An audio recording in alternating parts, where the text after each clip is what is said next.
Hey, healthy humans. Welcome to the Health Rescue Podcast. I'm your host, Ashley Russo. My mission is to connect you with the true roots of human health, to educate you on the principles of holistic healing, and to help you find balance in this really crazy, really chaotic modern world. Happy listening. Okay. Welcome to the Health Rescue Podcast. Thank you for having me. I am so happy that you're here. I'm really so happy that you're here. It's really been a long time that I've wanted to have you on here because first of all, you're a very good friend of mine. And it came about because I watched you have this like massive life transformation really in front of my eyes. And I thought that it was really important because you definitely have like an all-American life, wife, kids, job. You're average, like standard American, patriotic, like working guy. And you were in one reality and then completely dissolved yourself, melted into a puddle, and then came back with this extraordinary power and presence and story, and like I'm getting goosebumps. You're making me blush. And I've been through something very similar, so I know how special that is. And just to be able to talk to somebody else like that or who's had a similar, overcoming story is amazing. So with that said, welcome to the show, Mr. Teddy Roman. Thank you, Miss Ashley. You're very welcome. Thank you for joining me. So you've got a very busy life. Very busy life. Very busy life. Why don't we just talk about that for a second? Just give me a little bit about yourself. What do you do? Who you got at home? That kind of stuff. Good stuff. We'll what do I do? I'm a dad and a husband, and I sell children's toys to make money. That's what I do. Sort of like Santa Claus. Yeah. So my universe revolves around Michelle, who you know very well, my wife. I've been together 24 years, married 20. It's really cool to me that we've been together longer than I was alive when I met her. I am that kind of guy. Right? Oh, yeah. That's so neat. I have 4 amazing children, and that is the center of my universe, those 5 people. Nothing comes before them. And so I'll do anything for them. I'll go through anything for them, and including fix myself. And I guess, that's why we're here. That's going to be a lot what we talk about today. Right.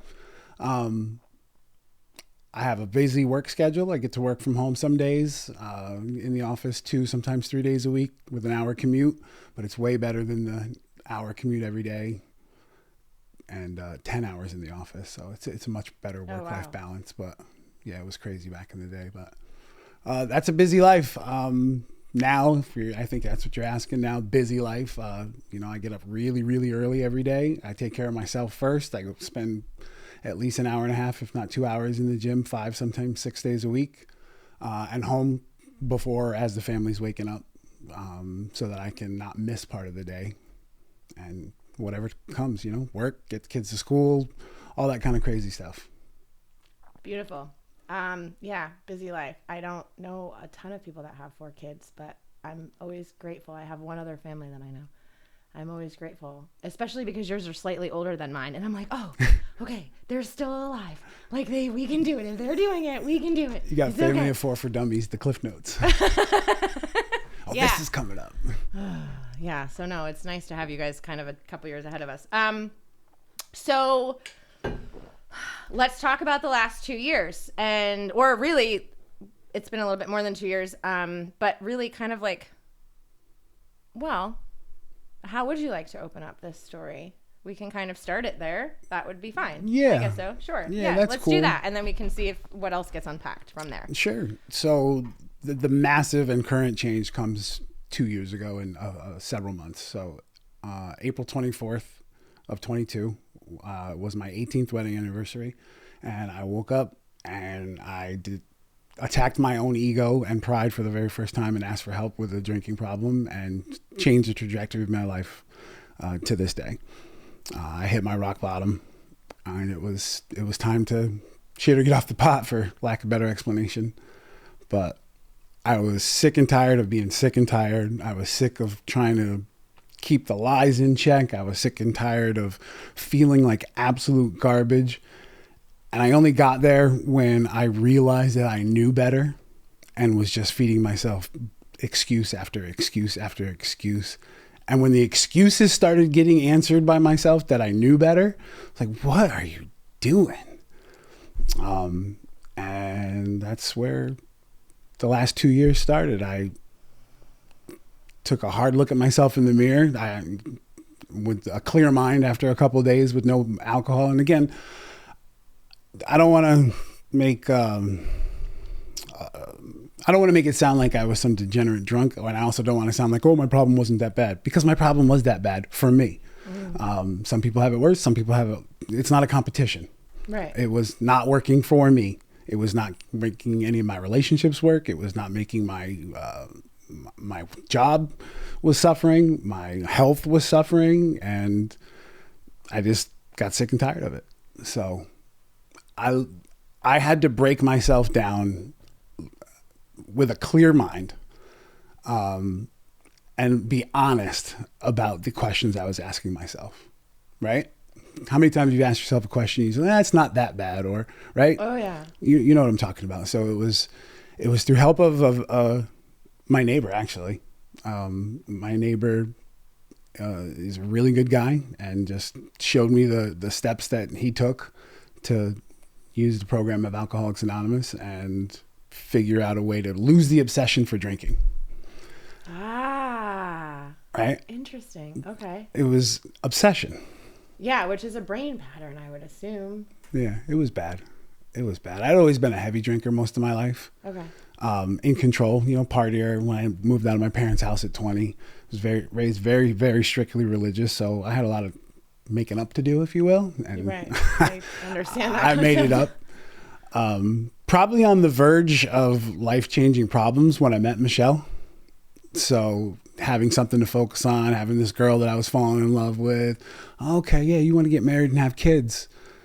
Probably should focus on a career or party a little bit less. And now I'll say that even though I partied those 2 years out of my parents' house, the very first time I had to make a choice, was I going to buy beer and weed for the weekend or pay my phone bill on time? I bought the beer and the weed, but the next decision was, you got to get a second job. Right? So I've never been afraid to work and put in effort to things that I wanted.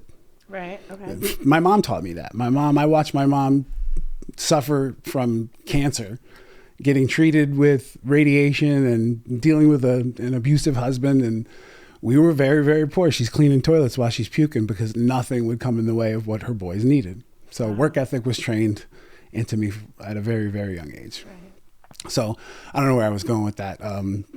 Alcohol, yeah, and being able to buy weed and alcohol and second job and right. So it was a choice that if I could put the effort into those kinds of things, why couldn't I put the effort into fixing what these honest questions and answers were, right? What kind of questions?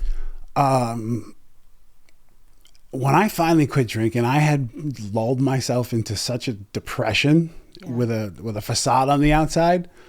Poor me, poor me, poor me. I'm worthless. I can earn some money. My kids don't respect me. My wife is just like a roommate, some intimacy, but it was all not what it's supposed to be. Right. So like, what's going on? So instead of attacking the problems, I drank at the problems, but I didn't realize that's what I was doing. Right. And that only happened. Let me rewind a little bit. So as I got older, I'd say in my 30s, the in control heavy drinking became sometimes problematic. Mm-hmm. No DUIs or domestic arrests or anything like that. But definitely nothing that, I'm proud of. A few more instances that were very embarrassing led me to take a year off drinking.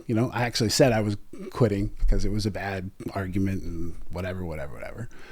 And for lack of making it sound like an enablement, because she just wanted the best for me, it was a couple months in and she was like, are you sure you want to quit drinking? I see, you're staying away without a problem. And I'm like, I had been thinking, I don't miss alcohol to get drunk. I miss it, a burger and a beer. I miss a steak and wine. And, we talked it out and she's like, yeah, I think you can, I think you're good. Having the best of faith, right? Not an enabler, having the best faith in me. Right. Because for the most part, I always do, actually for always, I do what I say I'm going to do to everybody but myself, but we'll get into that part later. So I took a whole year off drinking to prove to myself that I had the discipline to do it. That's impressive. It was impressive. Footnote, I've only recently admitted that a few business trips during that 1 year, I absolutely was drinking in my room by myself. Okay. Right? But except for those 3 occasions in a hotel room, no alcohol. Anyway, COVID sent me down the rabbit hole. What are you going to do? I had everything in control. I was pretty healthy to that point. I had my drinking under control. We had taken trips to Vegas with no problems. I was doing what I was supposed to be doing.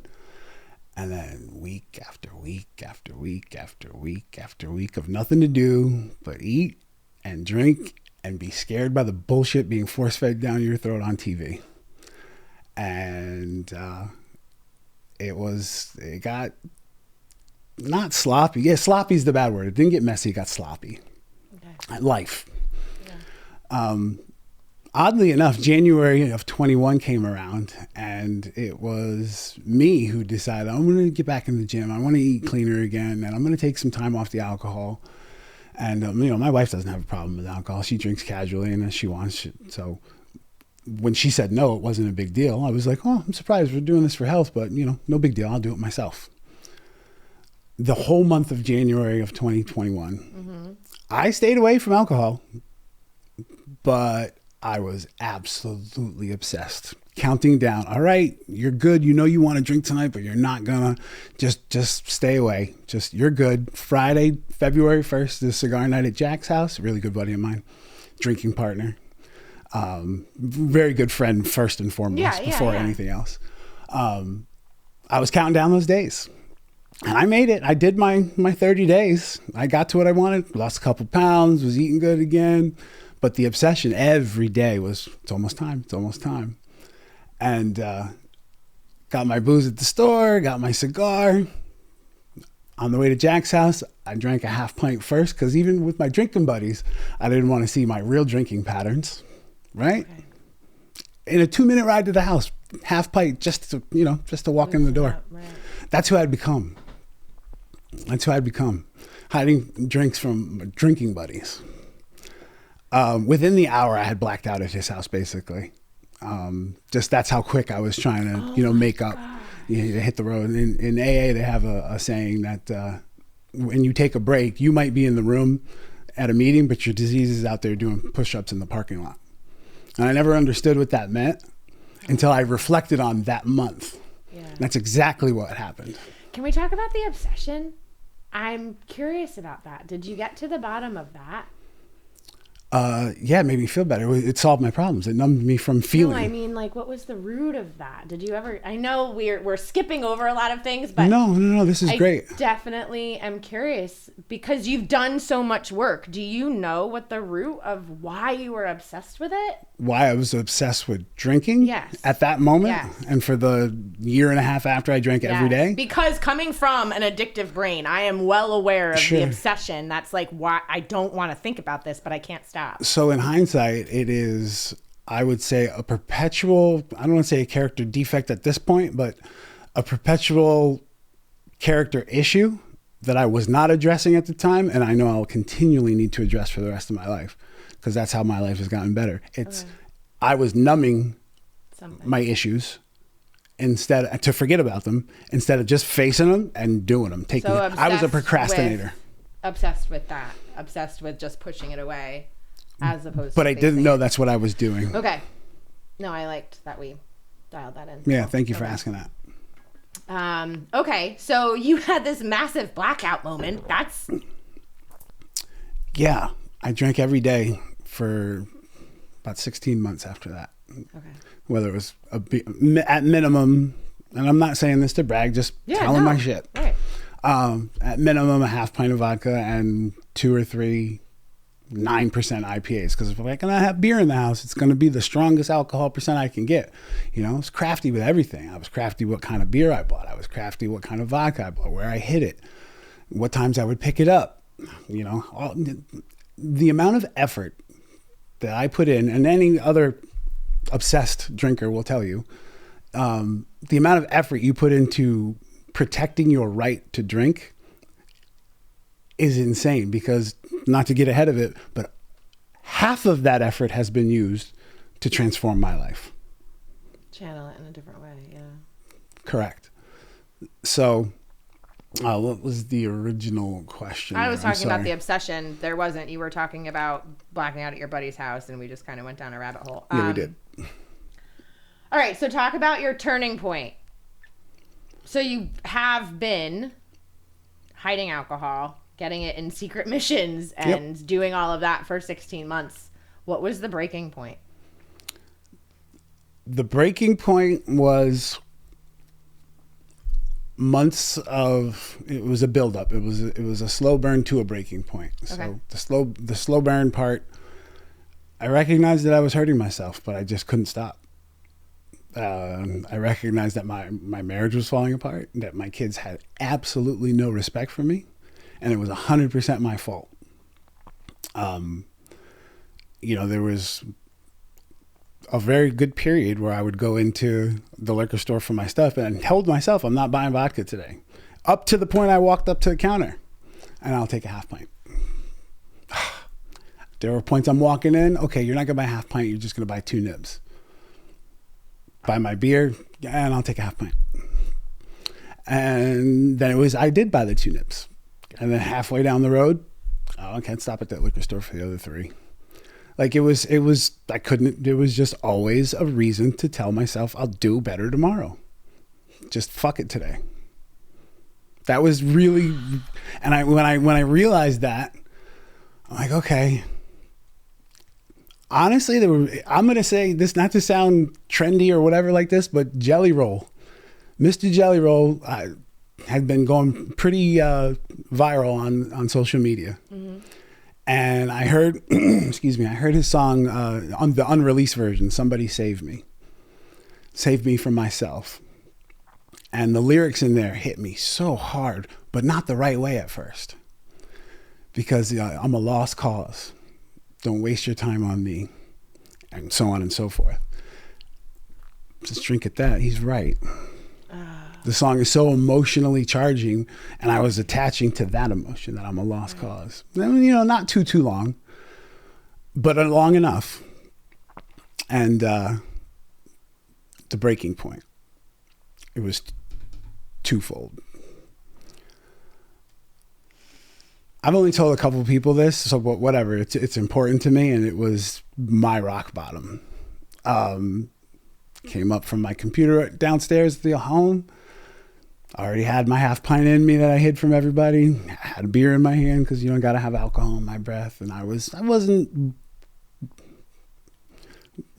shit-faced, for lack of better words, but I was pretty drunk. Mm-hmm.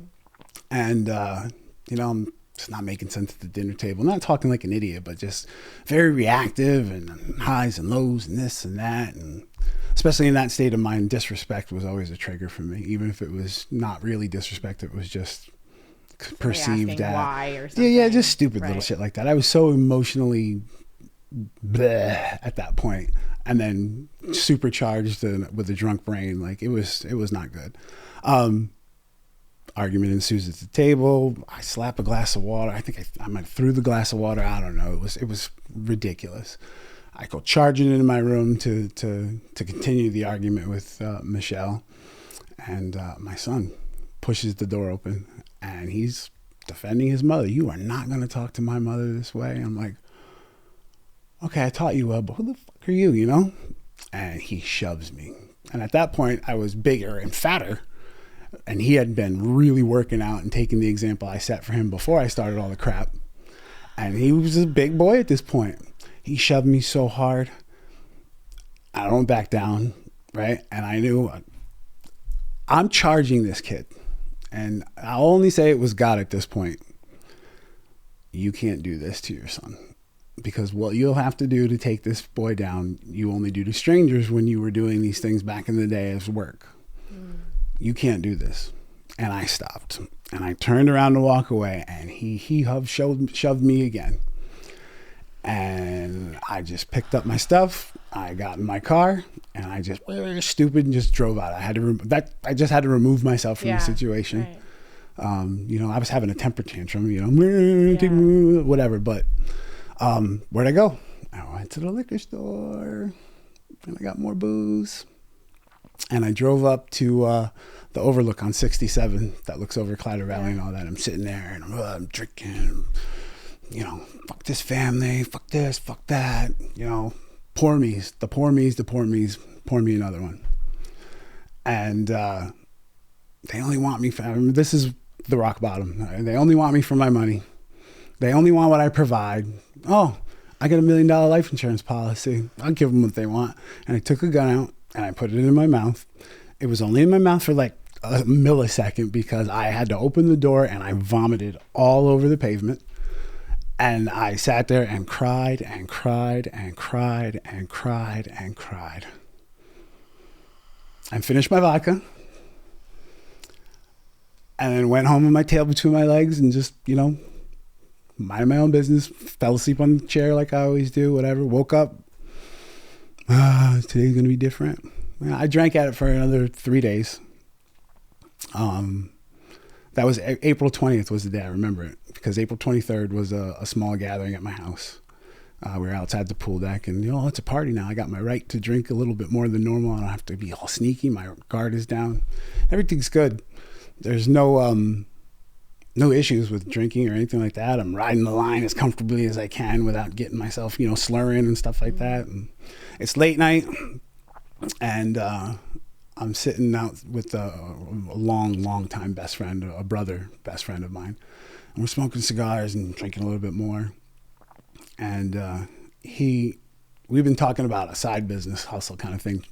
We've been talking about it for a long time and not really getting it off the ground. At least I wasn't. Ooh, sorry. Okay. And he's talking about it and he says, what we got to do to make this work? And I said, yep. I cut him off. I said, I got to get sober. And he said, yeah, we'll talk about this tomorrow. When we're not drinking. I'm like, no, Dre, I got to get sober. And I just felt safe with him like I always do. He's a brother of mine. And I just let it all go. And I told him all the bullshit and all the things I was ashamed of and just all of it. Wow. I mean, all of it. And he's like, wow, dude, I knew you liked to drink, but damn, like that? I'm like, yep. And, we went back and forth a little bit. And then, he said, why are you telling me this? I appreciate it. And, you can trust me, but why are you telling me this? And I said, you're going to help me. You're going to hold me accountable. And he cut me off immediately. I'm not holding you accountable. He goes, I got your back. I'll support you, whatever you need, but you got to hold you accountable. But why you talk to me? You know who you should talk to. And I'm thinking he's going to tell me, a counselor or somebody in AA. And he says, you got to talk to Michelle. And I lost it again. I just, oh my God, with all my history, how is she got, taking money out of the kid's piggy bank, putting it back later, driving well with that, without, I'm lost for words. I'm sorry. Too drunk to drive in way too many situations. I've gotten so lucky. It makes my stomach hurt to think how lucky I've gotten with the stupid shit I've done, sneaking and protecting my right to drink. So I lost it thinking about all that having to be told. And he goes, dude, she's going to be really, really pissed at you for about 2 minutes. And then she's going to say, come here and give me a hug. We got this. We'll figure it out. And of course I cried again because he's right and blah, blah, blah. And like a few minutes later, like not even 2 minutes after we changed the subject, Michelle comes walking around the corner and then wants to hang out with us and wants to have a few more drinks. And I'm like, this is interesting. Okay, we have a good night. And, she goes to bed way too late she had to be up really early for work the next morning. church photography. There was a special event or something. So here it is, 6:30, and I'm like, oh, what's going on? Oh my God, they're coming. Oh yeah, I got to do something about this. And I remember my friend goes to meetings, and I remember it's the morning, and I'm like, all right, you're really, really feeling bad. Just another day. There goes the procrastination, right? I'm like, nah, dude. If you don't do this right now, you're not going to do it. And so I sent a text message. Hey, Dave, need to talk to you. I need your help. That's all I said. I need your help. Within 30 seconds, like a good neighbor, calls me up. Hey, what's going on, bud? I'm like, Dave, long story short, it's my 18th wedding anniversary. I'm a functioning alcoholic, and I don't want to do it anymore. I'm like, you going to a meeting? He's like, see you in the driveway in 10 minutes, pal. And yeah, that was my breaking point. That was my turning point. That was big. Yeah. That was big. Wow. It's fascinating being able to see into other people's lives behind the curtain and not have any idea, and then to be let in, and wow, it's hard. Yeah. And like, functioning alcoholic, how many people are walking around functioning with some sort of addiction to keep them? Yeah, the functioning part was trailing off very rapidly in the last 4 months. So I use that term loosely at that point. Wow, that was a story.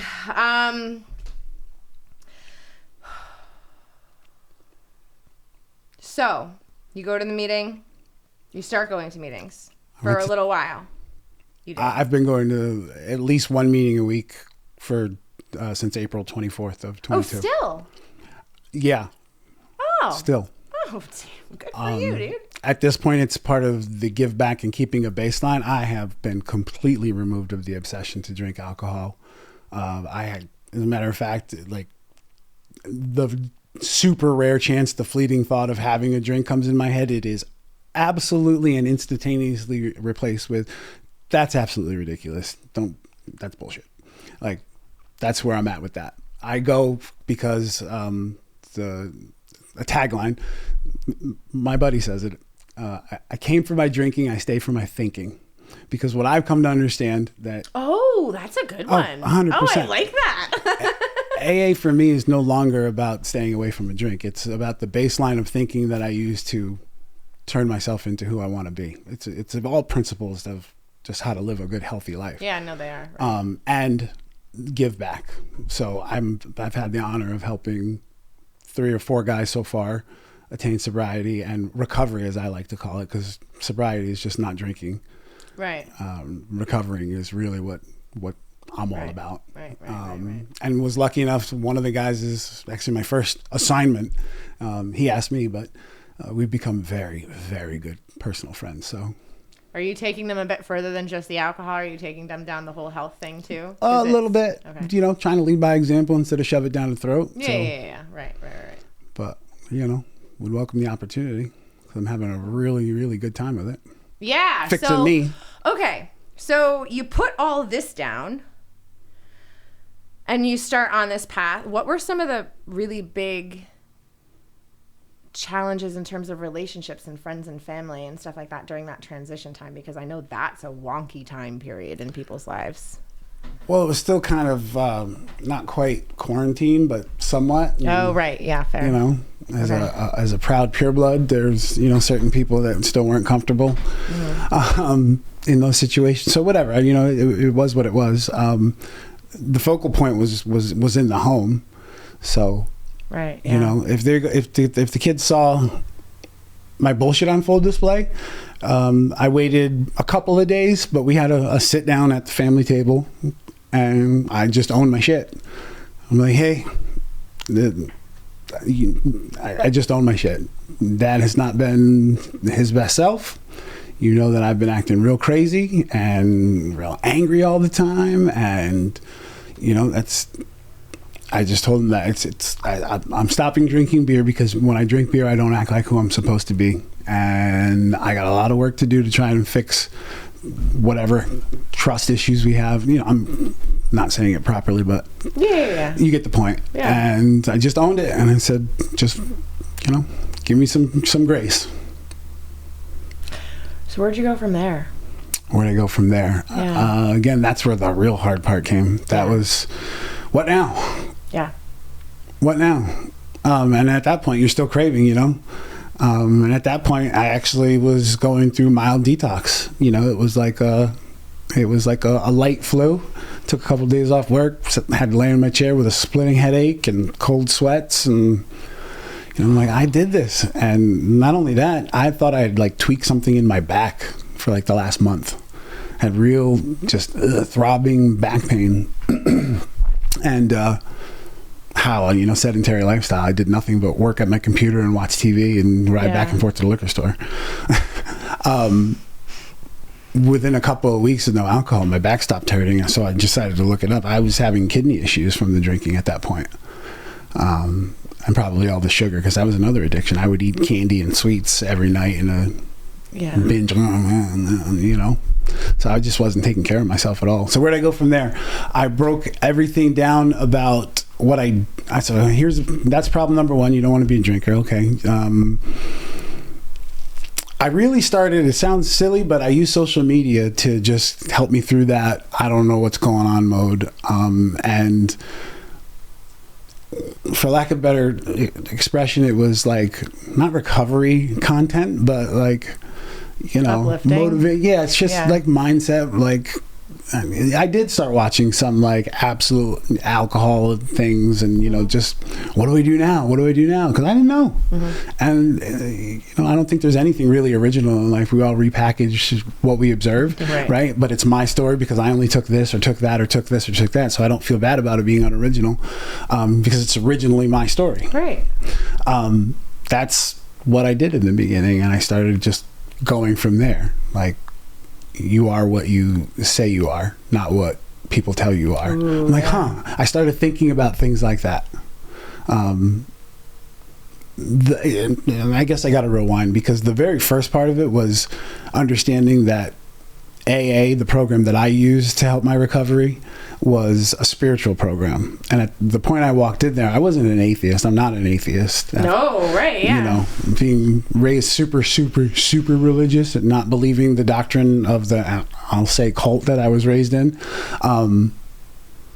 Did go hardcore atheist for about 2 years. And I'm like, wait, how can I go completely the other direction?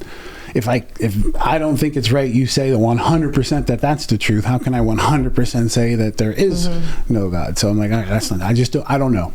I guess I'm agnostic. But then watching my son be born, I knew that was nothing that I did. Like, that was a creation of something more magnificent than I am. So I definitely believe in something, right? Creator. But that's it to that point. So I will say that the program of Alcoholics Anonymous and the work that my sponsor did with me, his personal work with me,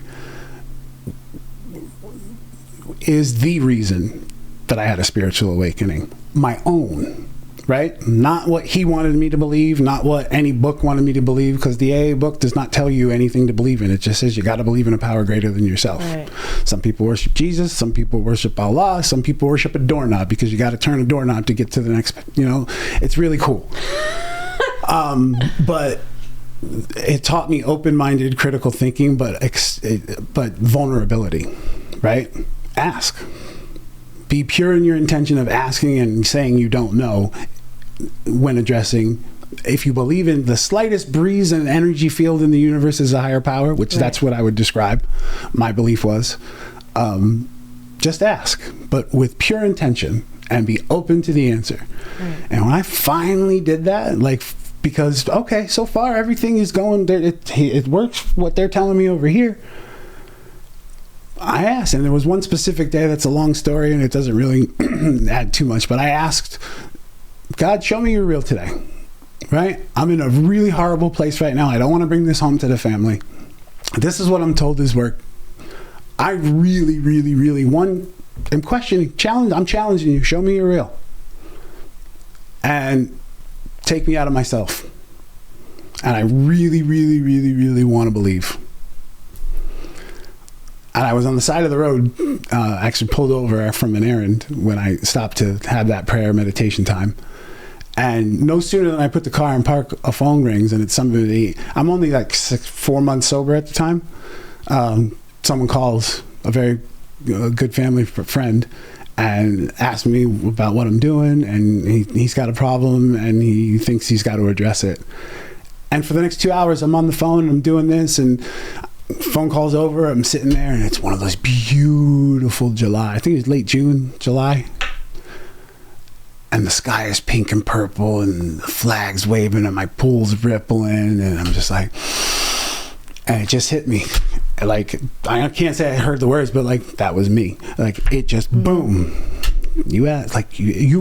Before I even started back to what I was doing, my phone rang and took me immediately out of the bad mood I was having, the focus on me. Why is this person treating me this way? Why does this suck? Why does that suck? Immediately was taken out of. Walked into my house. I was scared to go home to the house with the and I walked into my house whistling Dixie and kissing people and tying ribbons and things, and that was my, it's real. And then it got scary, because now how do I wrangle this realness? And I did have to throw up another challenge one more time, and got another quick, yep, okay, it's real.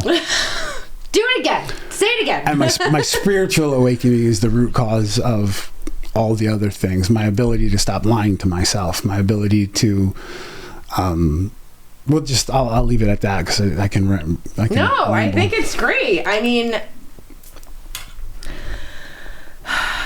it's easy for me. I came into Earth being so hyper aware of the spiritual world. So to me, my life has not always lined up with that, but I have always been aware of it, and it's definitely steered a lot of my decisions. Not in the religious sense, in the actual sense.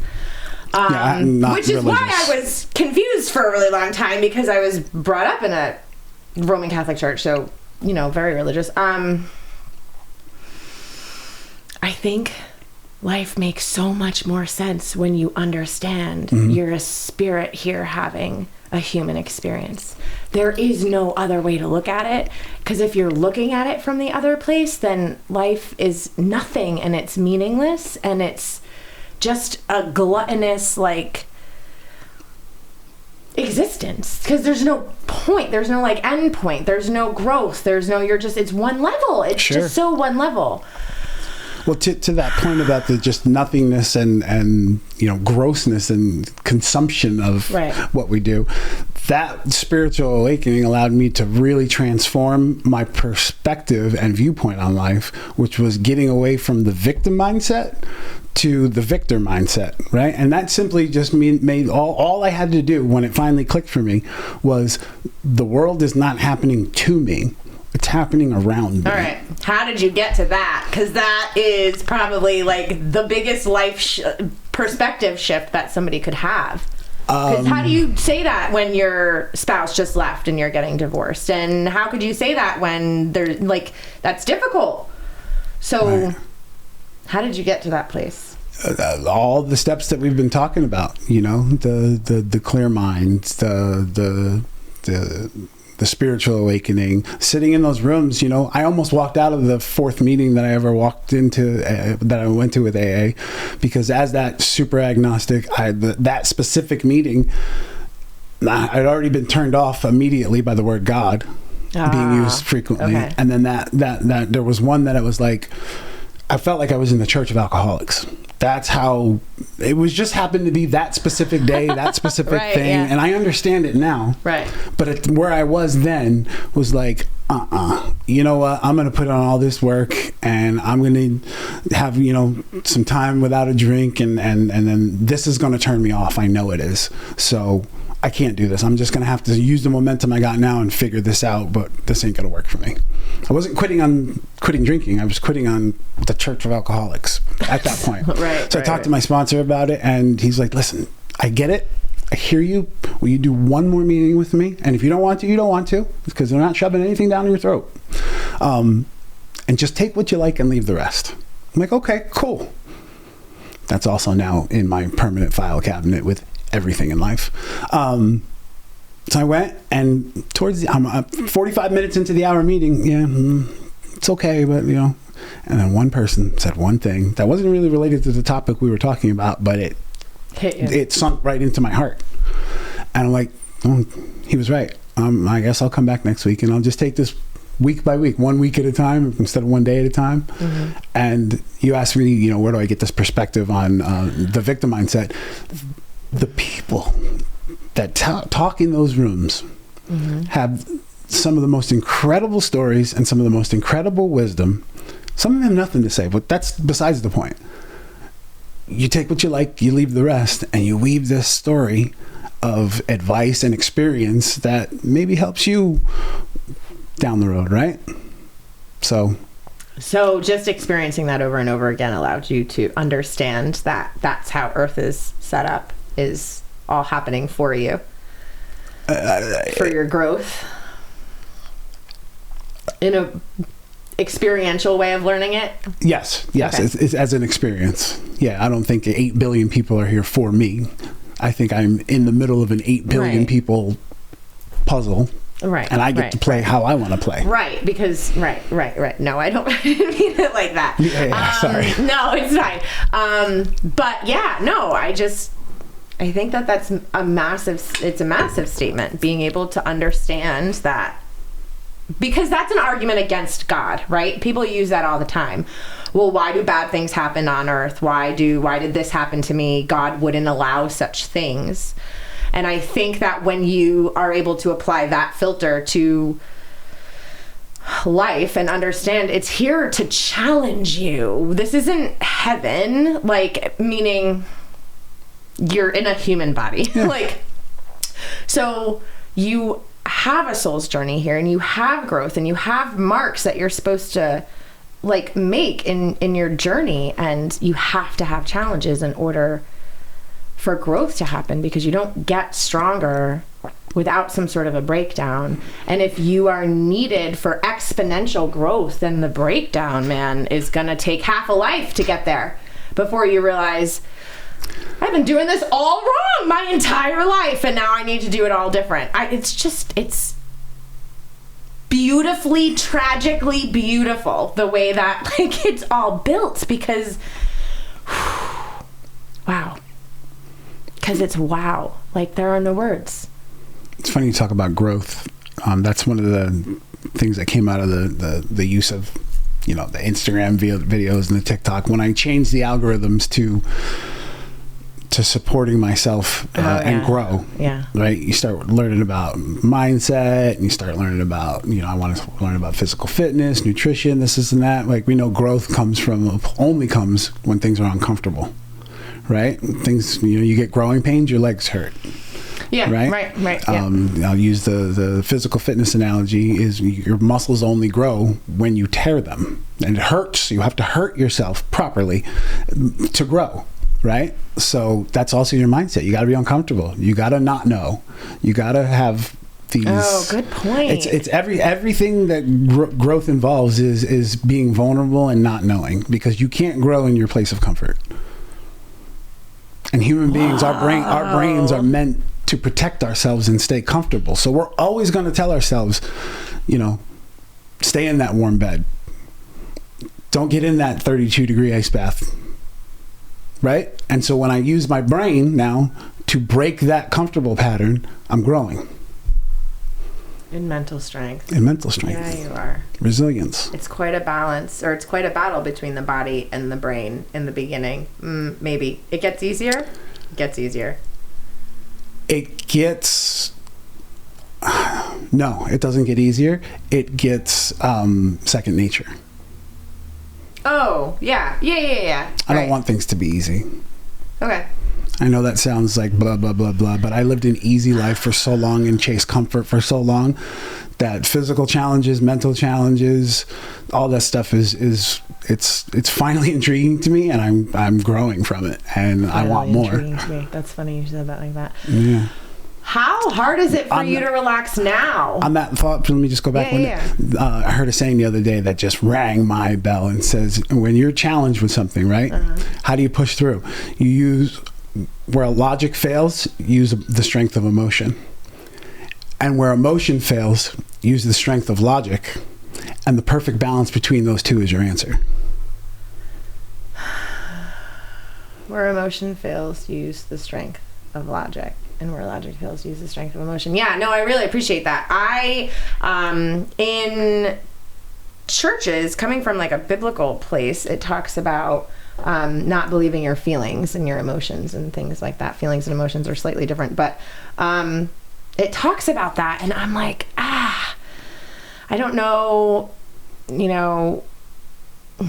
exactly what the context of that is, but emotional intelligence is really important to me, and understanding that emotions are energy in motion, and when you don't feel them in the minute, they get stuck in your body, and things that happen in childhood you're holding on to still now, and all of that stuff. And the church takes only stick with logic. Don't believe the emotions. Don't believe them because they don't believe your heart. Because it can deceive you. And I'm like, see, this is why emotional intelligence, I think, needs to be taught in schools. Because when you understand that emotions are energy in motion and they're meant to be felt and released, and as you feel them, you're releasing them, and things that you have a trigger towards, is something that it's a need that you need to fill at some point and in some way. And so to say, like, just go to logic is, I think, it's not balanced, as you said. And I love that you said that, because I think emotions are very indicative of our true self in the energetic form in the moment. Apply logic to that. Okay, what do I need right now? And all of applying logic to that is being emotionally mature, having a control over your emotions, which I'm still a toddler at this point, but I'm no longer the screaming baby laying in the newborn bassinet that I was only 2 years ago. Right? Yeah. I anger, temper, all that, like, ashamedly, I didn't think there was anything wrong in my 20s to punch a hole in my own drywall to let out my anger. How stupid is that? Who does that? I didn't think when your car broke down and your family's in the car and your son's girlfriend's in the back seat and you're in a parking lot and raging on the steering wheel just to, like, you just got to get it out so you feel better. That wasn't right for them. I didn't think that there was anything wrong with that. Right? And you see that there is. Well, obviously. Now, yeah. So that was my emotion, but it wasn't logical to let that out. Right, at that moment. Right. Wow. I think this conversation's awesome, because I think that there's a lot of people that operate from that place without understanding it and realizing it. And emotional intelligence is definitely something that's getting a little bit more mainstream. So I think that that's great. Yeah, I mean, I think it's amazing that you have the ability to look at your life, like, right now and be like, wow, I am completely a different person than I was. Like, that person is dead. And I think that's just awesome that humans can do that and be reborn so many times in a lifetime into different realities and into new experiences and higher ways of living. It's amazing. I remember as a child looking at the trajectory and maybe all the archetypes of humans and saw that there were many levels, and I'm like, oh, I get it. It's just like, it's a game, and you just have to keep moving up and keep moving up and keep moving up and keep moving up, and however long it takes you. It's funny you say completely new person. I used to have a problem with that saying, because how could I be a completely different person? I'm still me, right? But yeah, I agree with that completely new person, because it's a perspective shift. I've always been a helpful person. I've always liked to help people whenever I can. Sometimes, and actually too many times, putting myself out. I can say now that I did it before because I wanted to be looked at as the guy who helped everybody. I liked helping people. I liked being able to help you, but I wanted to be the guy known as the guy that helped people when something needed to be done, or if you were in a bad spot. You know, it's an ego thing. Now I still want to help. I do have a personal boundary that I don't help where it hurts me, which is, you know, very rare, but it's okay to say no.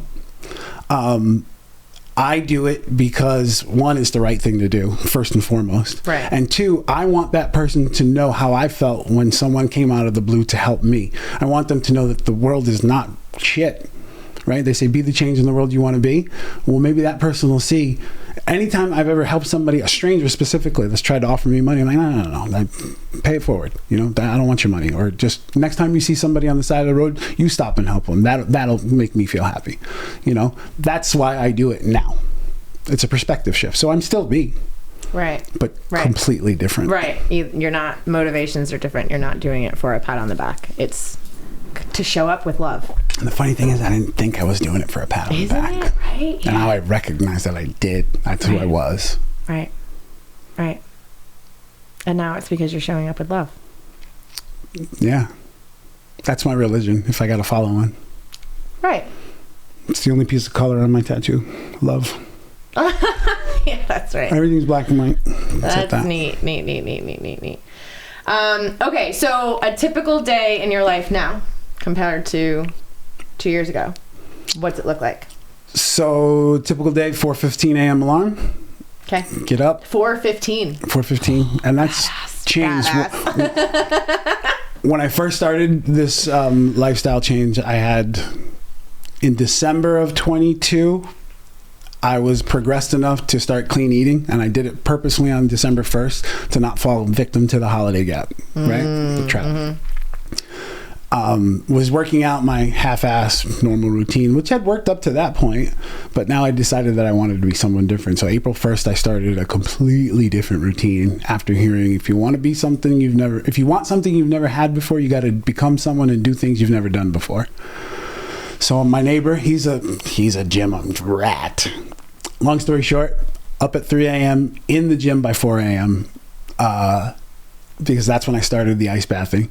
I had this whole new routine. So for about the first 4 to 6 months, I was up at 3 a.m. every day. But anyway, typical day now, up at 4:15.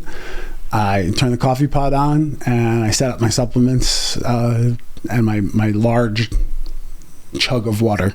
Go downstairs, put my ice in the bath, do a stretch routine for my shoulders, do a little bit of meditation, not much while I'm doing that, but, you know, just kind of, okay, what's going on?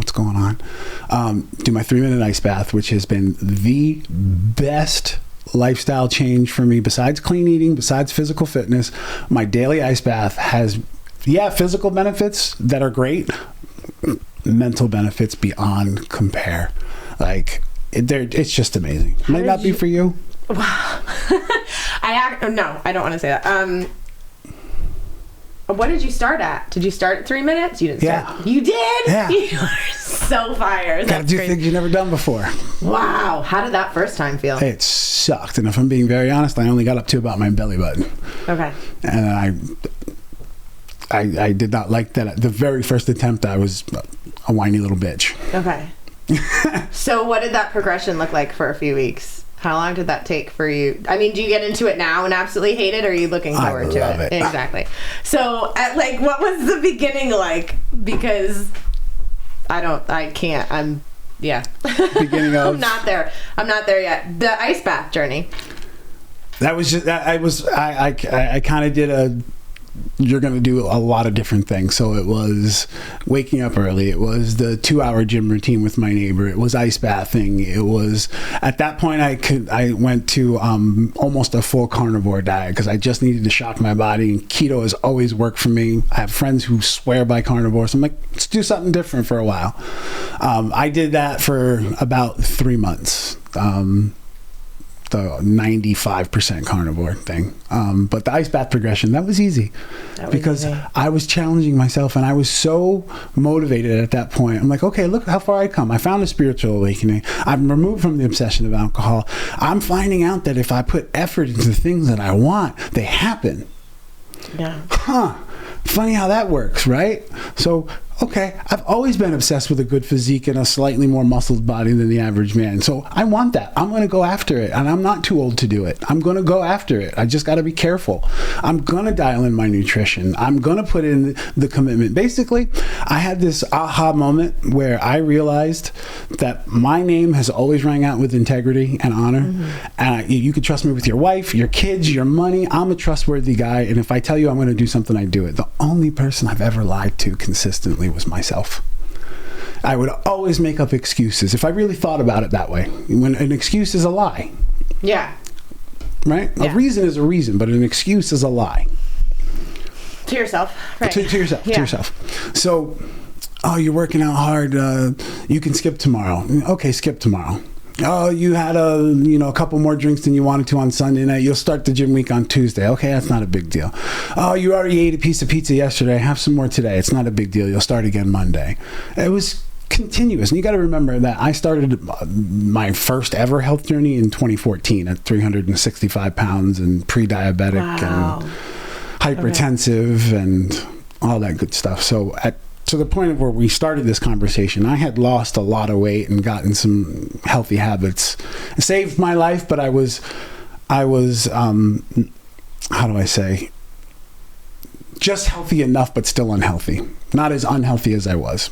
In fairly good health when COVID hit, and then that's where we picked up. But yeah, the ice bath thing, I just do it. Put the effort in. Just do it. And I felt good. What kind of ice do you use? So you must have like a huge stock of ice. No, I don't use actual ice. I use, again, social media hacks. Fair. I don't have a $3,000 ice bath. I have a $100 stock tank from Tractor Supply that holds 100 gallons of water. I cover it with a tarp.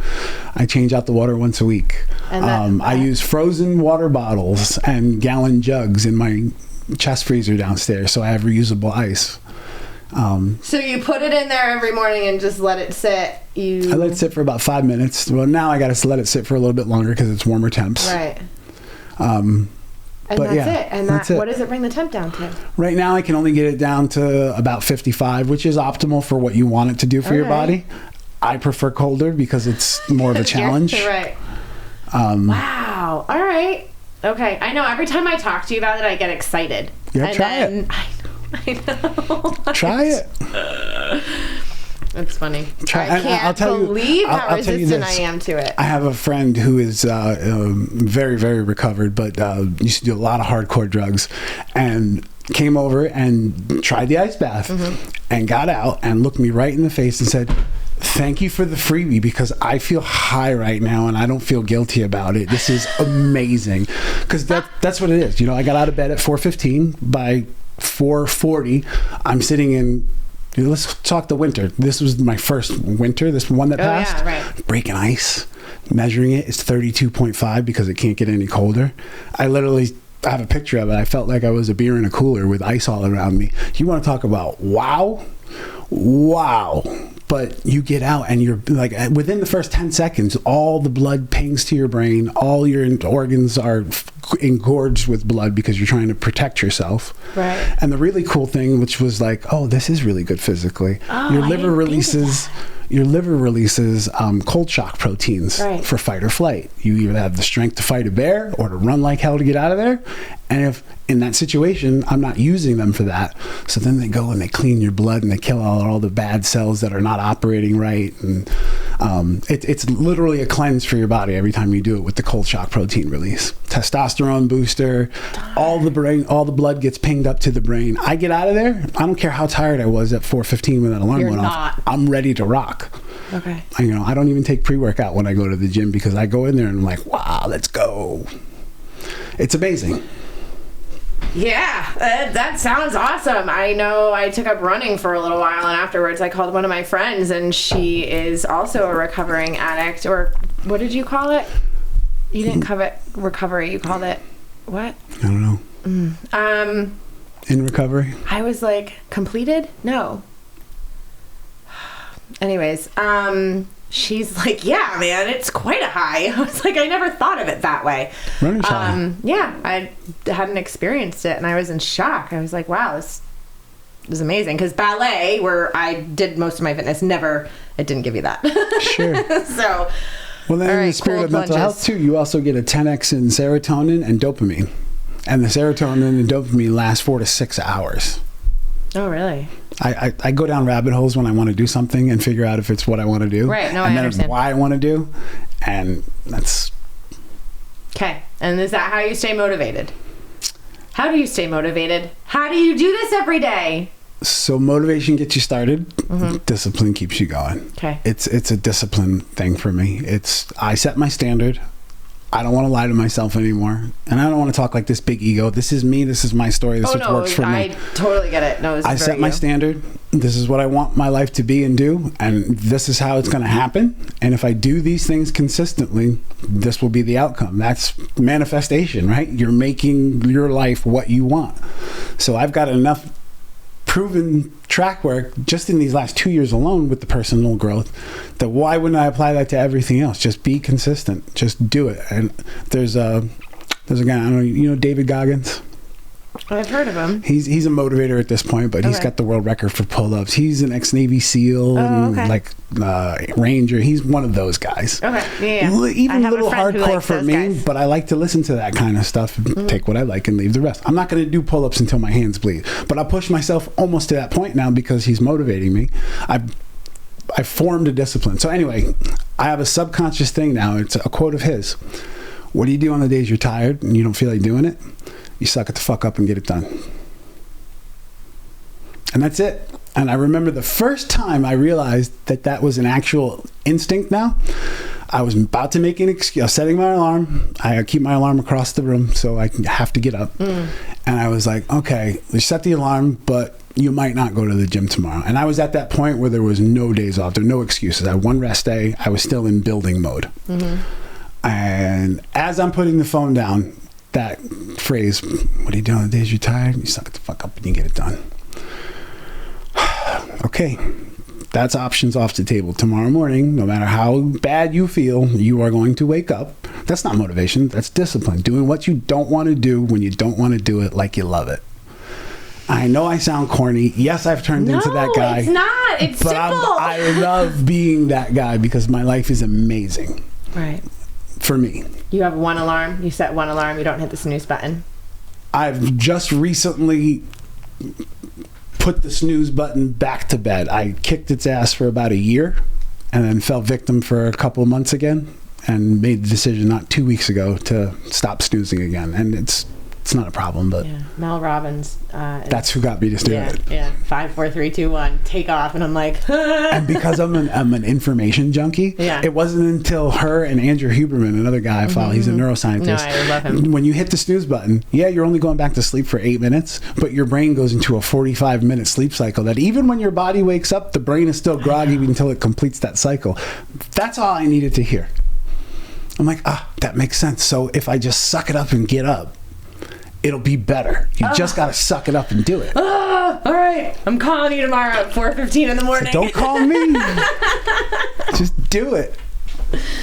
All right, what if somebody's struggling and wants to be better and wants to do better, struggling with addiction, any sort of thing? What's your advice? Any sort of thing that's standing in their way from being their best version of them. Where would you start them? Where would I start them? With a big old hug. You with a big old hug. Come here. I get it. I get it. I understand completely what you're talking about. Give me a hug. You need some love right now. That's it. That's the first thing. I love that. That's it. I get it. What's standing in their way?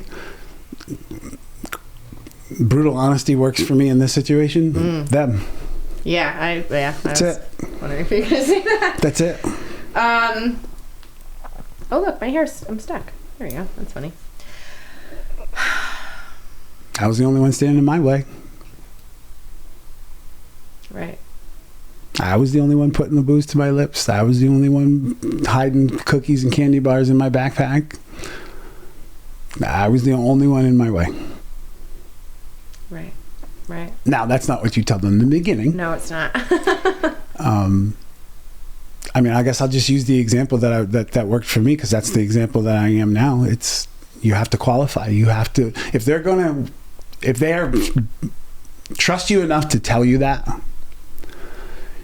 you need still to get the trust for them to believe what you're about to tell them.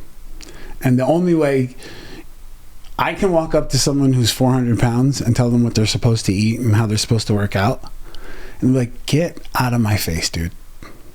But if I walk up to somebody and who compliments me and wants, I don't just walk up to somebody. You know what I mean? If they're asking, right. I start with, hey, look at this picture where I look like Grimace without a purple suit. You know? Look at this picture where I still look like Grimace and I got a beer in my hands and I'm like, ugh. You know, it depends on what we're talking about. But yeah, you qualify. You know, you got to tell them you understand because that was you.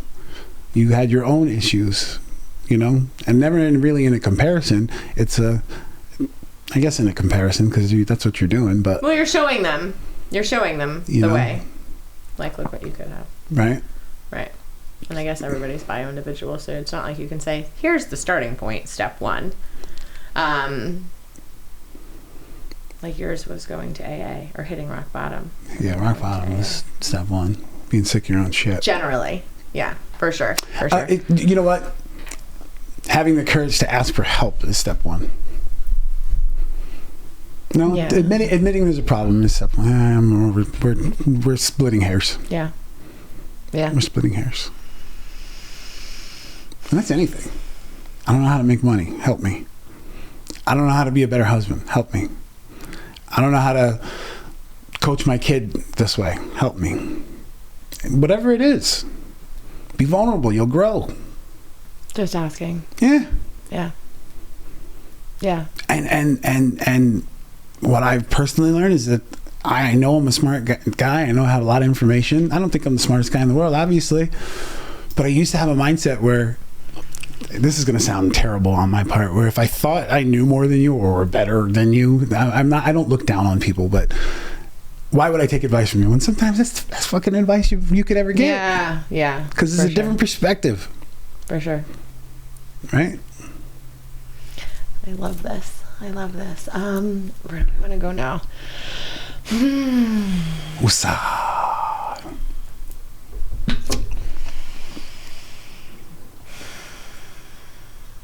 So, you're an information junkie. What have you gained from the wellness world? Because it is a vast array. My target, let me say this, my target with this podcast is to really get to the average American. Okay. Just the people that are going through their daily lives, going to school, going to work, going to church. They know that there's a better way, but they don't have any kind of connection to it. This I see. Do they know? I did. I think the average American is so brainwashed with the media that, yeah. Okay, well, I get, fine, fair. And you're totally right about that. And I say all, not just like, media, but like everything. This packaging has FDA approved on it. And it's really poison when you look into it, but the government says it's, anyway. Right. I think they're brainwashed. My goal is to kind of reach those people and say like, hey, hi, because I was at the pool the other day with my friend, she's a mom, and we're talking, and I was talking about the genre of people that I would like to target with my platform, and she was like, she saw a book that I was reading, and she's like, yeah, Casey, what's it? Casey Means Good Energy. It's amazing. She's amazing. She's got Instagram Dr. Casey's Kitchen or something like that, and it's amazing because she talks about the mitochondria, she talks about energy. She's a very brilliant doctor from Western medicine, but she was like, wait, why am I still seeing the same things? And these labs don't make sense, and it's inflammation, and wait a second, that's what the root of all of this stuff is. And it's amazing the way that she talks about Western medicine is like, by the end of your career, you are the master of an area of the human body that's this big, because you've specialized and you've subspecialized and you've subspecialized and you've reduced it to this little tiny area, and you don't see the interconnectedness of it all. So I love her.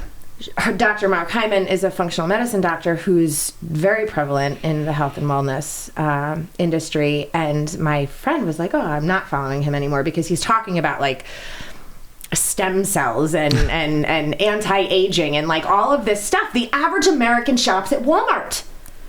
What are you talking about? Until they wake up. And then that's a very interesting podcast because... And that's kind of where I want, like, I'm like in the middle. I'm in the middle of it because I'm like... Same. Ah! But I think it's a great place to be. You're being a medium for both realities because you're kind of ushering people like over, like, wait, hold on. That's why I got to be a parent before I could be a grandparent. And I got to be a medium before I could be, I get what you're saying. So that's why my program and everything is like just basic steps, because the health and wellness industry is, they're talking about anti-aging. They're talking about reversing their biological age by 30 years. Like, and stem cell, even going to a functional medicine doctor is not doable for most people. My question. They're only having that success because of how screwed up the population is based on the food and medicine we've done for generations and generations. I know. If we had a healthy baseline, there'd be no age back 30 years and yada, yada, yada. But what your question? I'm sorry. Fascinating. Just what parts of the health and wellness industry have you looked at and you're like absolutely crazy? Because I know you've gotten into a lot of cool stuff, like your Shilajit and all of that, and like you send me stuff all the time and I'm like, oh, look at this, okay, cool. Like I didn't really take that seriously until it came to my reality from you. Sure. Because I know how intellectual you are about stuff like that. So, but it's nice to know, like, oh, obsessed. I get obsessed. You need, but people like I need that. That's awesome. In terms of trustworthiness for information. Thank you. So, what kind of stuff like that do you use? Supplemental wise? Sure. Okay. Or all of anything, whatever you want to talk about. So, I'm not a fan of like a whole counter full of supplements. I think that's counterproductive. I think that eating real food in its closest to natural state is where we're going to get what we need. Right. As far as the enhancements that I need, I take Shilajit, so every day. That's a resin that has, I think, 81 of the 90 minerals we need in our body. Okay. I won't go into the story of what it is. People can look it up. Shilajit, Shilajit. I take what is it called? It's a form of creatine that's instantized for my fitness routine. I found good use in that. It's one of the most widely studied supplements in the world. Almost a benign number of side effects. None. I do a half a teaspoon of cayenne for blood benefits and heart health. How do you take that? So this all goes in a concoction. I take one of those quart jars up there and I fill it. I do a little bit of hot water to melt the Shilajit, and that's all doing while I'm in the ice bath. Yeah. And I fill it up with cold water and I do the 2 scoops of my creatine. I throw a half teaspoon of cayenne and chug it and just go down the gut. You know, you want to start your water. Beings are made of water, so you got to get everything going. And you want to start your detoxification system in your gut with water. And you do that after the ice bath. Just because of the Shilajit. Before I would always I would go to the bathroom and then drink my water. No, but now that I have things with purpose, it's 10-minute delay. It's not going to kill me. Right. No, I just the physical sensations from the ice bath, plus then the cayenne, because I know what that does to you. It's like a furnace exploding inside of you. I'm like, oh, it feels so good. You take it every day? All of that. No, in my lemon water, maybe 4 times a week or something like that. Yeah. Okay. So I also take it's a compound supplement by Nutraceuticals. It's got black seed oil in it, ashwagandha, turmeric, and a bunch of other things. But those are the main components of it. Powder to supplement. Little capsules. Okay. I take a magnesium complex with 10 different types of magnesium and 10,000 IUs of D3 and K2. Nice. I was taking C until I realized most of that is not natural, and the natural stuff is really expensive, so I try to eat a lot of citrus. Right. As winter comes, I want to try to work in more zinc and find a clean C, but we'll see. I have a great Purium is a company that I work with that they have a zinc aid. It's zinc. It's all your daily recommended vitamin. It's zinc, vitamin A, C, D, and E, all of them in one, which is great. And they have such they have like a wind turbine drying system. So like it's no heat. He invented this thing. It's a regenerative agriculture supplemental company. It's clinical food company is really what I call it. But they incorporate regenerative agriculture, which you need to have. Otherwise, you don't have the micronutrients and the flora in the soil to make the proper components in the supplement. So that's why I absolutely love them. I do take one more. It's more of a dietary than a supplement, but I replaced my protein powder with it. So it's an essential amino acid blend. That's what I was going to ask you about. Yeah, so I take that twice a day. I take it after I work out and just before bed. So, and that's been incredible in the 3 months that I've been using. The difference getting off of the whey powder is, learning. You progress, right. Keep progressing. I started learning about bioavailability of the proteins that you eat and things like that, and how BCAAs are basically worthless because they just sugar charge your blood. What's that? Branched chain amino acids. Oh, okay. They put them in a lot of pre-workouts, and it's just a marketing thing. Okay. But yeah, then learning that the essential amino acids are actually what protein breaks down to when you eat it, allowed me to maintain my daily protein intake goal. Focus a little bit more narrowly on the nutrition aspects of what I was eating without worrying about eating so much protein, and it's 100% bioavailable. Basically, it's a perfect blend.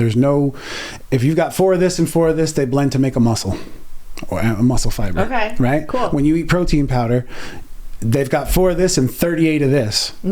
So all that waste gets thrown into your body and gets turned into sugar, which we know it turns into blah, blah, blah, blah. And you're only 18% bioavailable. I think protein powders. So if I'm drinking a protein shake that has 30 grams of protein, I'm only getting 18% of that, right? Whereas I take this essential amino mix that doesn't break a fast, that has no calories, and it's absorbed into your stomach and blood system within 15 to 20 minutes of using it, and is 99.9% utilized. It was a game changer for me. Right, yeah. I mean, a game changer for me. I love that. Yay. Cool. So where are you in terms of nutrition now? What are your methodologies that you're following? I just eat clean. I try to eat clean. I don't really have a regimen anymore. I do eat a lot of meat, beef, pork, chicken. More beef, chicken. I eat vegetables. I eat a lot of fruit now that I'm no longer on keto. When I introduced carbs back in, it was white rice for a good clean burning carb, sweet potatoes, like a Dave's Killer Bread kind of type of bread. Stuff like that. And as I've been progressing with the fitness routine, I can eat more carbs. I'm actually at the point I'm at right now. If I stopped working out tomorrow, I'd be back up to like 320, 330.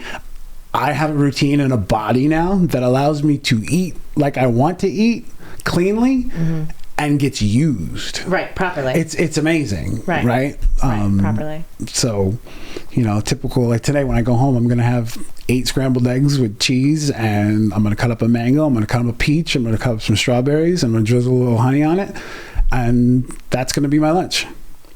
Awesome.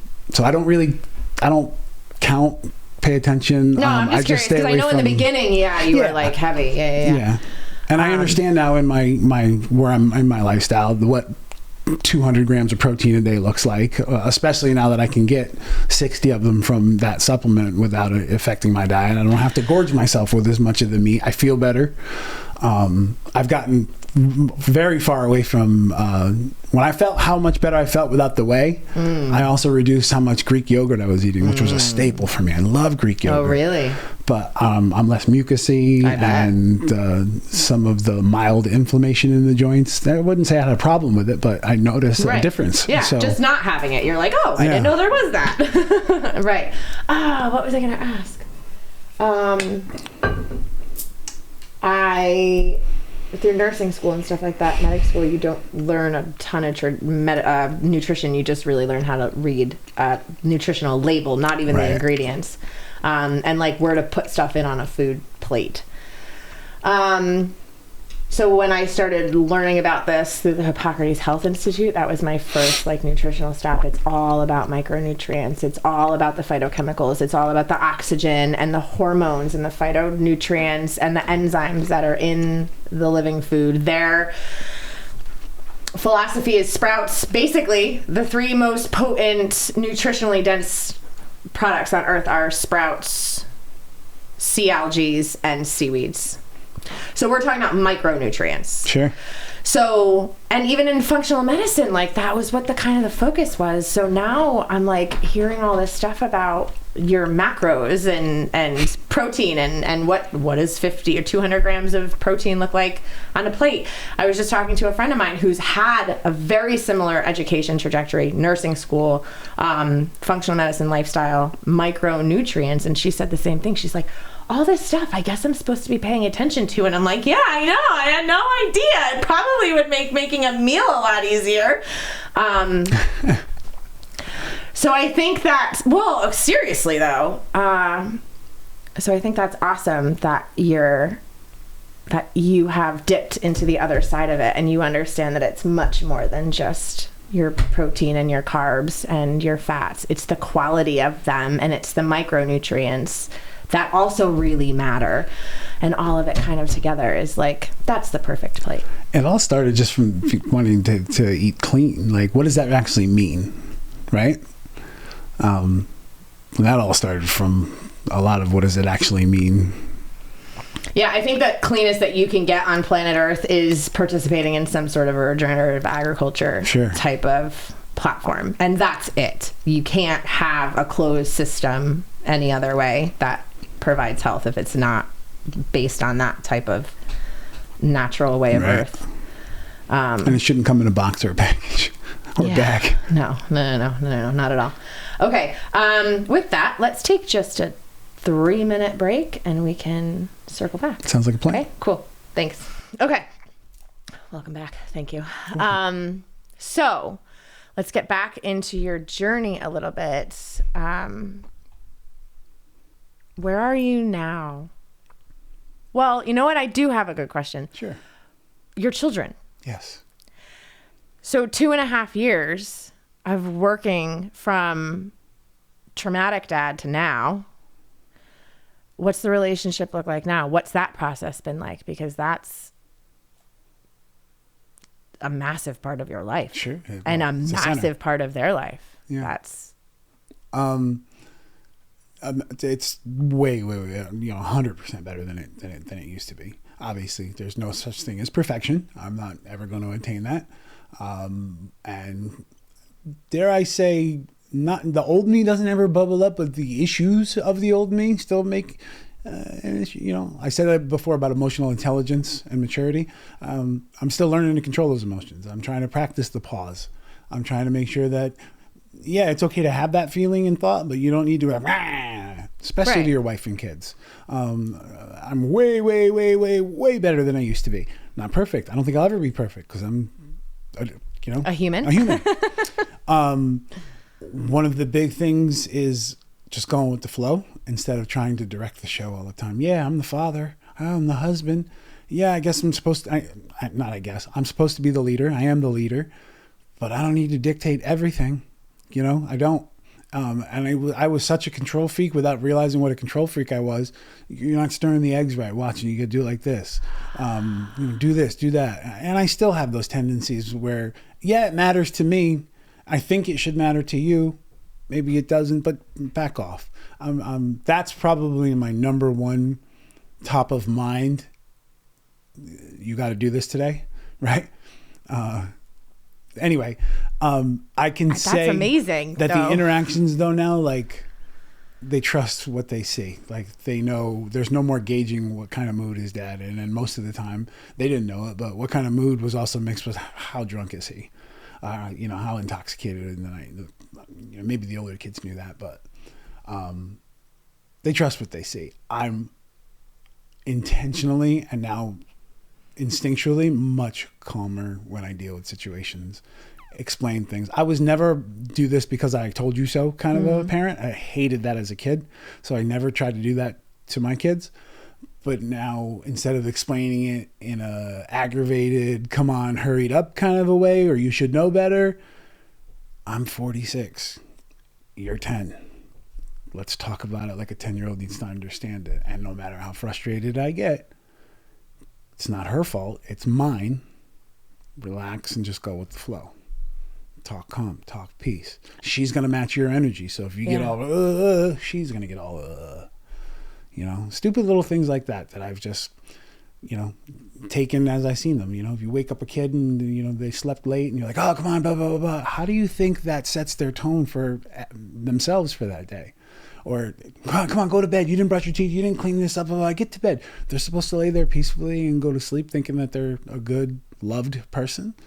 All those little things I've come to understand actually make a difference.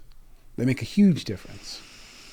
Not just in how you treat your children, in everything. All the little things add up in everything. So you have to be intentional. I'm sidetracking about how the relationship with the kids is. That just made me want to tear up. That was amazing. I've always been a person that taught my kids honesty and integrity and owning your mistakes. I have a little phrase in our house. What do we do with mistakes? Mistakes are mistakes. A mistake can happen twice, but the third time it's a choice. But with mistakes, when we make a mistake, we own it, we fix it if we can, and we learn from it.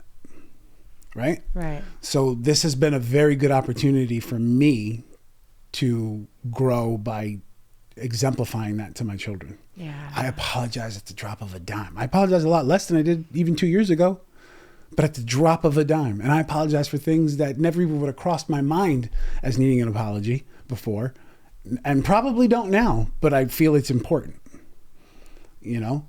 So little things. I've created a safer space for my kids to be accepted, especially the older ones. My new mindset is to stop giving so much advice to the older ones and give them my opinion and then let them do what they're going to do. I've always let them do what they're going to do within safety reasons, but I got to let go of that a little bit more. What do you mean? Grow. Can you phrase a statement that's advice versus an opinion? Oh, I think you should do that versus what do you mean? So I understand that a bag of Cheetos is straight poison from soup to nuts. There's nothing else Literally about it. Literally straight poison. That's it. That's all it is. That happens to taste really good. Even 2 months ago, I would blah, blah, blah, blah, blah, blah, blah my kids to death. Okay. I wouldn't buy them, but if they got them home from school or whatever, in the last month and a half, I've realized that they know my opinion on this. I'm not buying it. If they come home with it, especially the older ones, that's your decision. You are a free-willed person, right? It's my job to teach you, not control you. Hopefully you'll see the example that I'm setting. I used to eat like that, and look how I looked and acted. I eat like this now. Look how I look and act. Right. Oh, Dad was right. I feel like crap after I eat this. Yeah. So I got to just let it go a little bit more. I can't control everything. No, that's good. I like that. It's why I set my house. Well, I didn't set, but I had a conversation with God and I said, if you want me to live this lifestyle, then you need to reflect it back to me. And it needs to be something that like me and my children grow up in so that it's just programmed in their head. And that's it. I just need the programming to be there so that they have a sound anchor inside of them when they go out into the world and get bombarded with all of that garbage, diabolical separators. It's just like, I don't know. So your healing journey, your inner healing, getting back to Teddy, like everything that you just said about your children and how you interact with them, like to have those profound changes in a very short amount of time is amazing and so exciting to me. And I hope that it gives hope to people because that's not a lot of time. I don't think in the grand scheme of a life at all, 2.5 years. And the fact that like you've had all these health changes, you've had all these diet changes, you've had all these mental, but the fact that you know immediately now, to some degree, that if you bark at your child unintentionally, your first response is to apologize and to be able to take that self-awareness and apply it to all of these other areas of your life and catapult them into another, like what you're doing for your children right now. Like you're creating emotional stability and security in your children, which is such a gift for them. Like that's amazing. All because of your inner healing work. Yeah, totally. All That's because of awesome. That's awesome. So how was that journey from 2 years ago point to now? Because when you look inside 2 years ago, as opposed to when you look inside now, you're looking at two very different things.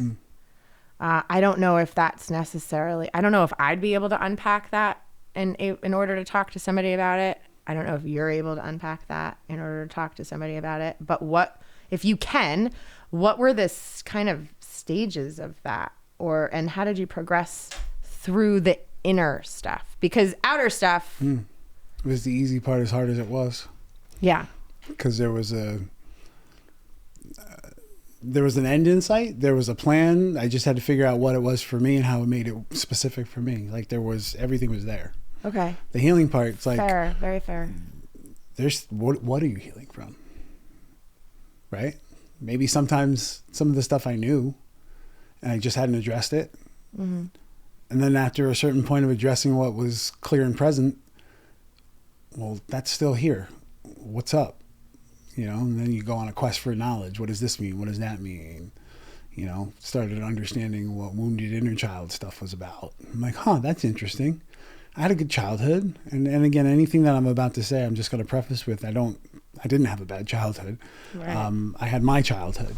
Right. And as I explained to my son in a letter I wrote him on his 18th birthday, I asked for forgiveness on mistakes that I may not have admitted or even known about. Mm-hmm. And I asked him to remember that while he was growing up and learning how to be a young man and a human, I was learning how to be a dad, especially with him. He was my first. I didn't know what the hell I was doing. It's phenomenal that you go through a lot of your life not realizing that your parents are still growing up. And that was the aha. When I wrote that to him, the aha was my mom had me at 20. And I really got to think about that in a sober perspective, with an intention of healing.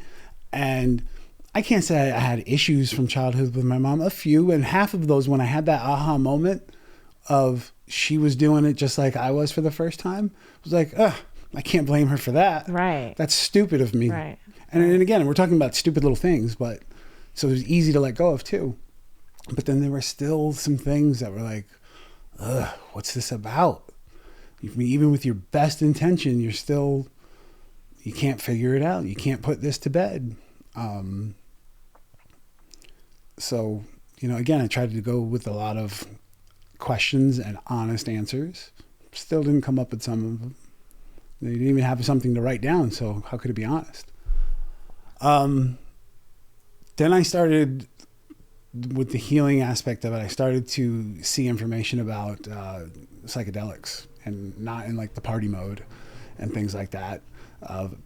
Really the neuroscience behind how psilocybin works and how it's been used to treat PTSD right. and, nerve damage in people and addiction and recovery. And that's interesting because I can see how powerful that was through some partying examples in my 20s, taking mushrooms and just having fun, watching the clouds change and going from being freaked out that there was, dog crap on the ground that I stepped into, somebody just saying, no, you're stepping on bubble gum. That's why it's sticky. And boom, I'm dancing and laughing again. So I saw the power of being able to redirect my consciousness.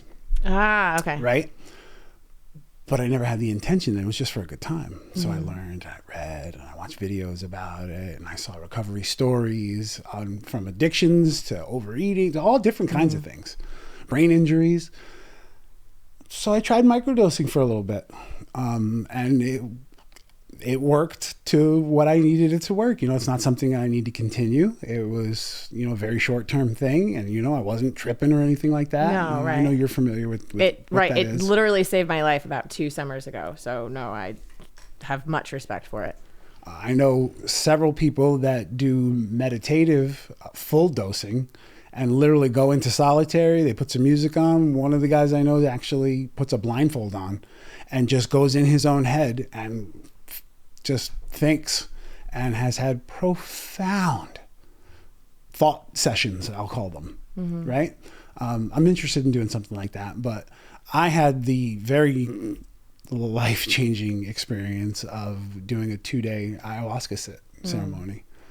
And that was scary as hell. There was a lot of outside things that weren't making it work or not just creating a good base for it, but it was a part of the healing journey for me where I realized there were certain things I just had to be selfish about. And I had read about it, and I had seen, again, same thing with the psilocybin. I had just seen so much recovery and healing in examples that I decided I wanted to give it a shot. And I prepped, I did a fast, I stayed away from heavy foods, actually meat, because that's what was recommended. And it was nothing that I expected, and it was way more than I ever hoped for. And this was in March of this past year, and here we're July. I can't say I think about it every day, but what came from it is applied and in use every single day that I wake up since I did it. And the lessons that came from it are applied as well. It was truly the deepest journey into my own head that I've ever had. And yeah, there's people out there that say, oh, you're taking a substance and blah, blah, blah, blah. As I understood it, and I don't care what your opinion or I don't really care what happened. My mind worked like it never worked before. I stopped believing my own bullshit. And instead of it being tucked away for a little bit, it was put away forever. It hasn't come back even in the slightest. Answers that I had thought to be right on questions I was killing myself in with self-thought. Yeah, that's right. Do it and trust it. And the confidence to just do it and trust it came. And I think the most profound self-thought was I went up there with one of the things I told you that I couldn't find the answers to was a deep inner rage and anger that only came out at the worst times at the people that it absolutely should never have come out at. Sober, drunk, whatever. In the healing journey, I've been able to be conscious of it and start to fight it. And kind of keep it under wraps for the most part. I'd say the 99% under wraps. Once in a while it'd pop up. I don't own it, like, I'm sorry, whatever. I'm still not proud of it, but I'm not perfect. Then it got to be really good, but I was still fighting it mentally. I may not have let it out, but I'm still, I didn't want to do that. I'm like, okay, good. You're not letting it out, but I want to be free of this too. Because it's taking up space in your soul. And it didn't feel good. No. Like, okay, so my family didn't get affected by it, but I got affected by it. It's my burden to bear, but there's got to be more. So that was one of my deepest intentions, especially after hearing someone say that they recovered themselves after one experience with it. I'm like, worth the shot. I wanted answers. And on this one night, deep in my own head, I'm like, this night's almost over. Where's the answer to this anger problem? And I'll describe it as my higher consciousness just said, your ego wants to know. You're already doing what's right. You want to get it away from you. You're controlling it to the best of your ability. You want to know, you want it to be gone, but your ego wants to know why. You want to point a finger at something because that's how your brain works. You got to have cause and effect. This is not something you need to know why. Let it go, and you will let it go. And it just made sense. I had thought about that before. Why can't I just let this go? Just let it go. It's stupid. Do I really need to know why? And over and over and over and over questioned myself about it. And that night, my brain worked right and said, you don't need to know, dude. Just let it go. Again, have I been perfect? From the 1% that used to bubble over, right, of course. I've taken 99.9% of that out of my life. Naturally, without thinking about it. Yeah. With it just being the new flow. And there's instances over the last 6 months that have come up that hours or days later, I'm like, holy crap, you would have flipped your top over that. or you would have, whatever the case. Like I'm getting these aha moments well after the moment has come and gone. And that to me, is how real it is and how. Oh, yeah. Now it's a celebration that I don't do it anymore. Not that, oh, damn, I didn't let it out, but at least I suppressed it. Like, and now it's just a celebration of not being there. I'm sure that'll go away too. And great, if I never have to think about the guy that used to punch holes in the drywall and go, rah, great. I don't ever want to think about that again, unless telling you a story. But yeah, that was a profound part of my healing, and that allowed me to go even further with just being more uncomfortable. Right? Because I was super uncomfortable taking that weekend for myself. Oh, yeah. But the fact that, okay, just go with it. Just go with it. Actually, another non-medicine point of that, someone was explaining to me how things should work. And you should take this out in life too. Just go with the flow. I'm like, yeah, just go with the flow. And that's been amazing. Just go with the flow. Sometimes. Properly go with the flow. Properly. Yeah, good word. Yeah, properly. I heard something sometime and it was like dead fish flow with the flow. Like, yes. All right, wait a second. Yes, we're on the same page. Yeah, right, properly. So you don't know if you're going to do it again? At this point, I don't feel a need to.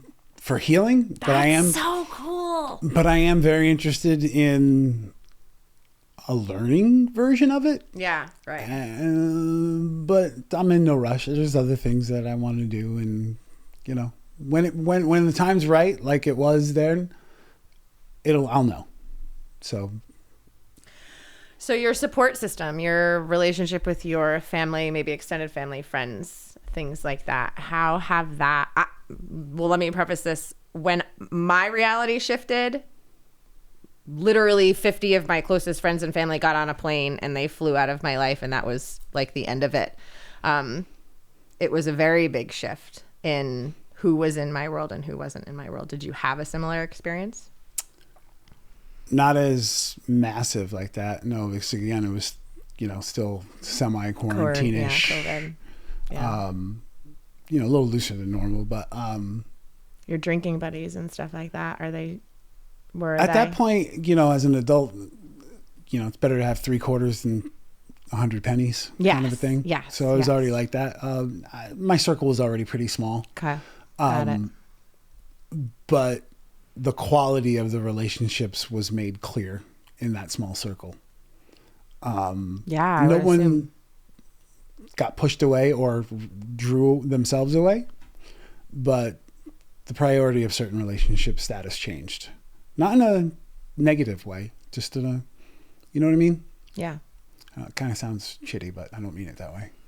No, it's what you're, no. And actually, what you're able to hold space for too. I mean, and actually, one of the people I thought was just a drinking buddy is one of the top tier solid best friends. So, see, perfect, and has rooted for me along the way and given me just enough shit as well to, like a good brother should. Yeah, for sure. Why are you doing this? You're not fun anymore. Here, taste this. Yeah. Dude, I don't want to. Come on, just put your finger in it. I mean, I could, but I don't want to. Yeah. And he's joking. He would never let me put it to my lips. I actually should challenge him on that next time. Like, all right, let me see what he does. Oh, yeah. Interesting. What about with your family? What about your extended family? Anything? Well, with my family, first of all, we can't pass up the support system without talking about Michelle. That's my rock. My support, my lovey-dovey, but also my supreme shit talker, exactly as I need it. She's perfect. I love her. I was kind of a wild child when I met her at 21, and I jokingly and lovingly described that as, I married the bitch that put me in check. Because I like that strong, as much as it drives me crazy sometimes, I like that strong woman, and she's not afraid to let me know what's on her mind, and that keeps me honest, especially when honesty is my intention. She supports me in everything that I do, and even when we disagree, we'll talk it out, fight it out, argue it out, love it out, whatever we got to do. Like I said, when you're with somebody longer than you were alive when you met them, there's some serious strength to that. Yeah. Yeah. So, you do so much growing up together. And and it's interesting how even my perspective on who and what she is to me changed, because I bet. happy wife, happy life sounds cool. Yeah. It's the worst fucking advice in the world. Why? Because that means you're just doing whatever to make your wife happy, and you're sacrificing maybe. I'll use myself as an example. I was at a point with that where it didn't matter to me where we went to dinner or we went on vacation unless it did. So you pick. And I inadvertently became a fifth child instead of a leader, instead of someone that surprised his wife with things or made decisions on things. I allowed myself to be happy wife, happy life so much that I was quietly building resentments until they exploded. It allowed the relationship to get unbalanced to the point where, and this is not her fault, it's mine, she was so used to getting what she wanted that when I would speak up on something, it would be an argument that I would have to say, hey, listen, you get whatever you want whenever you want. When I say I want something, it's because it matters to me, so this is what we should do. And that's not healthy, but it was my fault. And we didn't have the greatest communication at that point. So a thing that was my fault and we didn't communicate it was a big problem. Yeah. It was a big problem.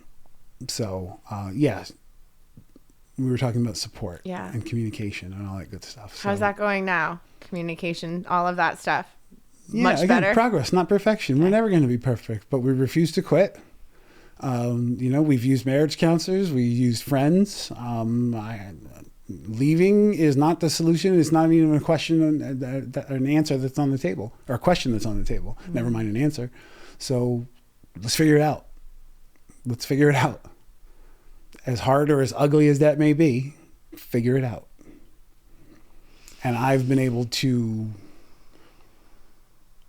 stop looking as a victim and start looking as it's my fault.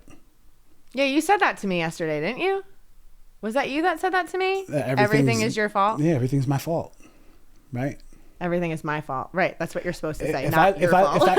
Well, I was talking to you. I know. Everything is my fault. So if I live to 90 years old, and let's say I amass a fortune and I have a bunch of kids and I have a successful life by all monetary and whatever else, relationships are good, I'm healthy, I've changed, I've got a library named after me, all these things. Is that my fault or is that I did that, right? So that's my fault. If I never stopped drinking and I got divorced and I ended up dying at 52 of liver disease, you would easily say that's my fault. Yeah. So if one's not my fault, why isn't the other my fault? Okay. They're both my fault, right? So when talking to my wife, I used to be, you did this, you did that. Or if she said something to me, I don't like this because, and I was like, well, I did that because you did. I was pointing a finger, but I didn't realize there was three pointing back at me. So saying that everything's my fault is just looking what's my part in it. Okay. It's just that's really what I meant by it. Okay. What's my part in it? Even when I have an issue, okay, before I address it, what's my part in it? And could a simple shift in what I'm responsible for how change I'm showing up, right? And again, it all sounds good talked about on a podcast and written on paper. And if I apply that 30%, 40% of the time, I'm doing good. So it's something that I'm trying to be conscious of and be better at. But that's something I'll always have to do. So support. Mom, brothers, obviously the program. Yeah. The program has been awesome. Meet some really cool people in there. I remember walking in there and having a thought. I was just still half drunk and an emotional mess. I'm like, I'm really walking into an AA meeting. What the fuck? You're that guy now. Obviously thinking about I'm not going to be able to drink ever again. And if I do, what kind of fight that's going to cause. All these thoughts. And I remember sitting there, I'm like, I'm in this room full of degenerates. Well, he's not a degenerate. He's a nice guy. He's a one-off. But I'm in this room of degenerates. What are they going to teach me? And in my, my 2 years and change that couldn't be any farther from the truth, because sometimes you're sitting next to a guy who looks almost homeless, and you're sitting on the other side next to a guy who looks like a CEO, and the guy who looks like the CEO is the homeless guy, and the guy who looks like the homeless guy is the CEO. And sometimes the most amazing life knowledge gets said in those rooms from something like, whoa. And, you know, that support system has been amazing. Like, if you're new in those rooms, they don't even ask you. A little sheet, like a notebook, kind of goes around. And when I walked out of that room, I had 17 phone numbers of people that I had never met before or talked to, didn't know me from Adam. They cared enough to say, hey, we get what you're going through. If you need to talk to somebody because you feel like you're going to pick up a drink or whatever, call us. Call me. Wow. 17 people. I've never called any of them, but I still have that piece of paper because it reminds me of what I got you. Just to love somebody for no reason other than to help them be better than struggling. Because they're human. That's that reminder to me. Wow. So.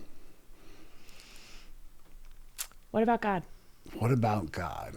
You want to know my concept or how I use it? That's a very open and loaded question. Well, support system, right? And the conversation has gone in and out of there. I mean, starting in a really intense situation in your childhood and then stepping away from it. And the healing journey, I think, is all about the self-discovery of you are part of divinity. You're part of it. You carry it around inside of you. And there's a point at which you can't enter into this world without saying, oh no, there's definitely a top somewhere. There's a creator here. You can't not see it. Spirit's everywhere. It's, how is this even happening right now? Like, it's just, so yeah, your concept of it now, how it's played a role in your life, and then maybe the coming back to it place, because yeah, you definitely have. So my concept is oneness. Yeah. Okay. Is beautiful. Big universal oneness. And I think the collective is the intelligent creative power. That's my personal belief. Okay. Like you said, we carry around divinity in us. We are a spirit creature. We're part of that massive collection, in my opinion and experience. Connecting to that oneness is part of my spirituality every day, every morning. I do an intention setting in my ice bath, and then I blank my mind out for the remainder of the time period that I've set. And whatever I think about in that blank state, I know that that's higher consciousness, God, divinity, telling me what I need to focus on. I'll try to think about it in a way that makes sense, and if I can't make sense of it, I ask for direction. There was, again, going back to the AA example about my spiritual awakening, there's a recording that one of the meetings plays. They basically go through the book and give, I don't want to say a tutorial, but like a seminar around it. And the guy said, and this was right when I was really connecting to spirituality and God had shown that it was real. And I had that aha, and I was kind of really scared and worried what to do. Like, all right, how do I do this? Because I'm praying every day, but like, I feel stupid praying for this work job. God help me with this work, get it done right. God help me win this argument with my wife. God help my kids realize that they need to be cleaner. Like, and then I heard this saying, he goes, when I stopped using God as my errand boy, because every time I said, I want, I need, he always came back empty handed. He goes, then when I started asking, I said, what does that mean? I asked my sponsor, what does that mean? And then I use that example of how I feel stupid asking for things. He goes, ask for an open heart and direction. Say, this is my problem. Direct me to the answer. He goes, just follow that and see how it feels and do your thing. So he gave me, he gave me a direction, right? Yeah. But didn't give me like a mantra or, you know, a ritual or his opinion. I've kind of made it my own. So oddly enough, I was at a funeral last week, and I used to be super critical of religious people talking, and now I'm open-minded, but still with that like, okay, I'm going to take the crap off. This guy blew my mind when he was talking about free will, because this person passed of a situation that was a free will. Yeah. We'll just leave it at that. And he said, God created us powerful, and the thing that makes us different from every other creature on this planet is that we have free will. And then he says, and quite frankly, I wouldn't want to live or worship a God that didn't allow free will. Right. I'm like, that's like, wow, that makes a lot of sense. So I believe that my greatest gift is my staunch independence mixed with my free will, right? I'm fiercely independent, sometimes to a fault, mostly not. When I align my free will with the direction that I ask God for, things always work out. And when I try to reason with the direction that I seem to be picking up, I realize it's not going to, it doesn't typically work because that's ego getting involved, right? So when I align my will with God's will, which is good, love, high vibration, helping, good things. When I align my will with God's will, life is good for me. It works. Right. Right. Beautiful. Do you use the Bible? Do you use anything like that? Any tools like that in the spiritual world? Take what you like, leave the rest. I think personally, I don't believe in organized religion. I think we're all worshiping, talking to, and praying to the same God. And the details keep us from that connection. 100,000% agree with you. I believe that there is immense knowledge and good information to be used in most religious texts, including the Bible. Oh, yeah, absolutely. I also think that there's dangerous, misinterpreted information in those religious texts as well. And been some construed. Unintentionally misinterpreted, and some very, very much diabolically misinterpreted, censored, completely removed. Fasting. When I look at the whole, horrible. I mean, I've got a modern day example of a guy sitting down with his mother's Bible, his Bible, and his college-age daughter's Bible, and the verse about fasting being good for you, and that's how you can open your mind to God. And cast out certain demons. Grandma's Bible has it, Dad's Bible has it, daughter's Hers Bible doesn't. does not have it. I know, it's crazy. It's so crazy. I recently bought a 1550 Bible, and it's written, it's like it's not completely different, but just the first of all, it's in like old English, so you have to translate that, but just the overall context of it seems much different. It seems way more spiritual than religious, like dogmatic. Right. It's fascinating. In my personal opinion, I think too much of all religions, but obviously we live in the majority of Christianity. I think that's too much parable is being taught as real. I think things that we're supposed to get the general idea of and use those in our lives are being taught as real. For example? I use my favorite. Jesus walking on water, I think, is a parable of the choice that we have with our free will to either choose to do lower vibrating things that serve self and don't spread love and make peace, as opposed to choosing and living a clean, healthy, loving lifestyle and choosing to do good. With your eyes facing up. I believe that you attract what you are, right? You attract what you think about becomes reality. How you live and who you are is what you attract. So I think in that example, Peter, we all know, was a thug back in the day. He was looking down at his old life and started to sink into the water because he was looking down longingly. He wasn't just looking down like learning his lessons. He's scared. He was looking down He's in it. longingly, which is why he got back in it.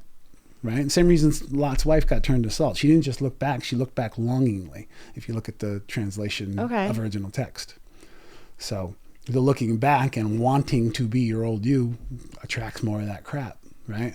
When I look ahead and I try to do good and I try to, I use my own social media use. I stopped watching stupid videos that don't waste time.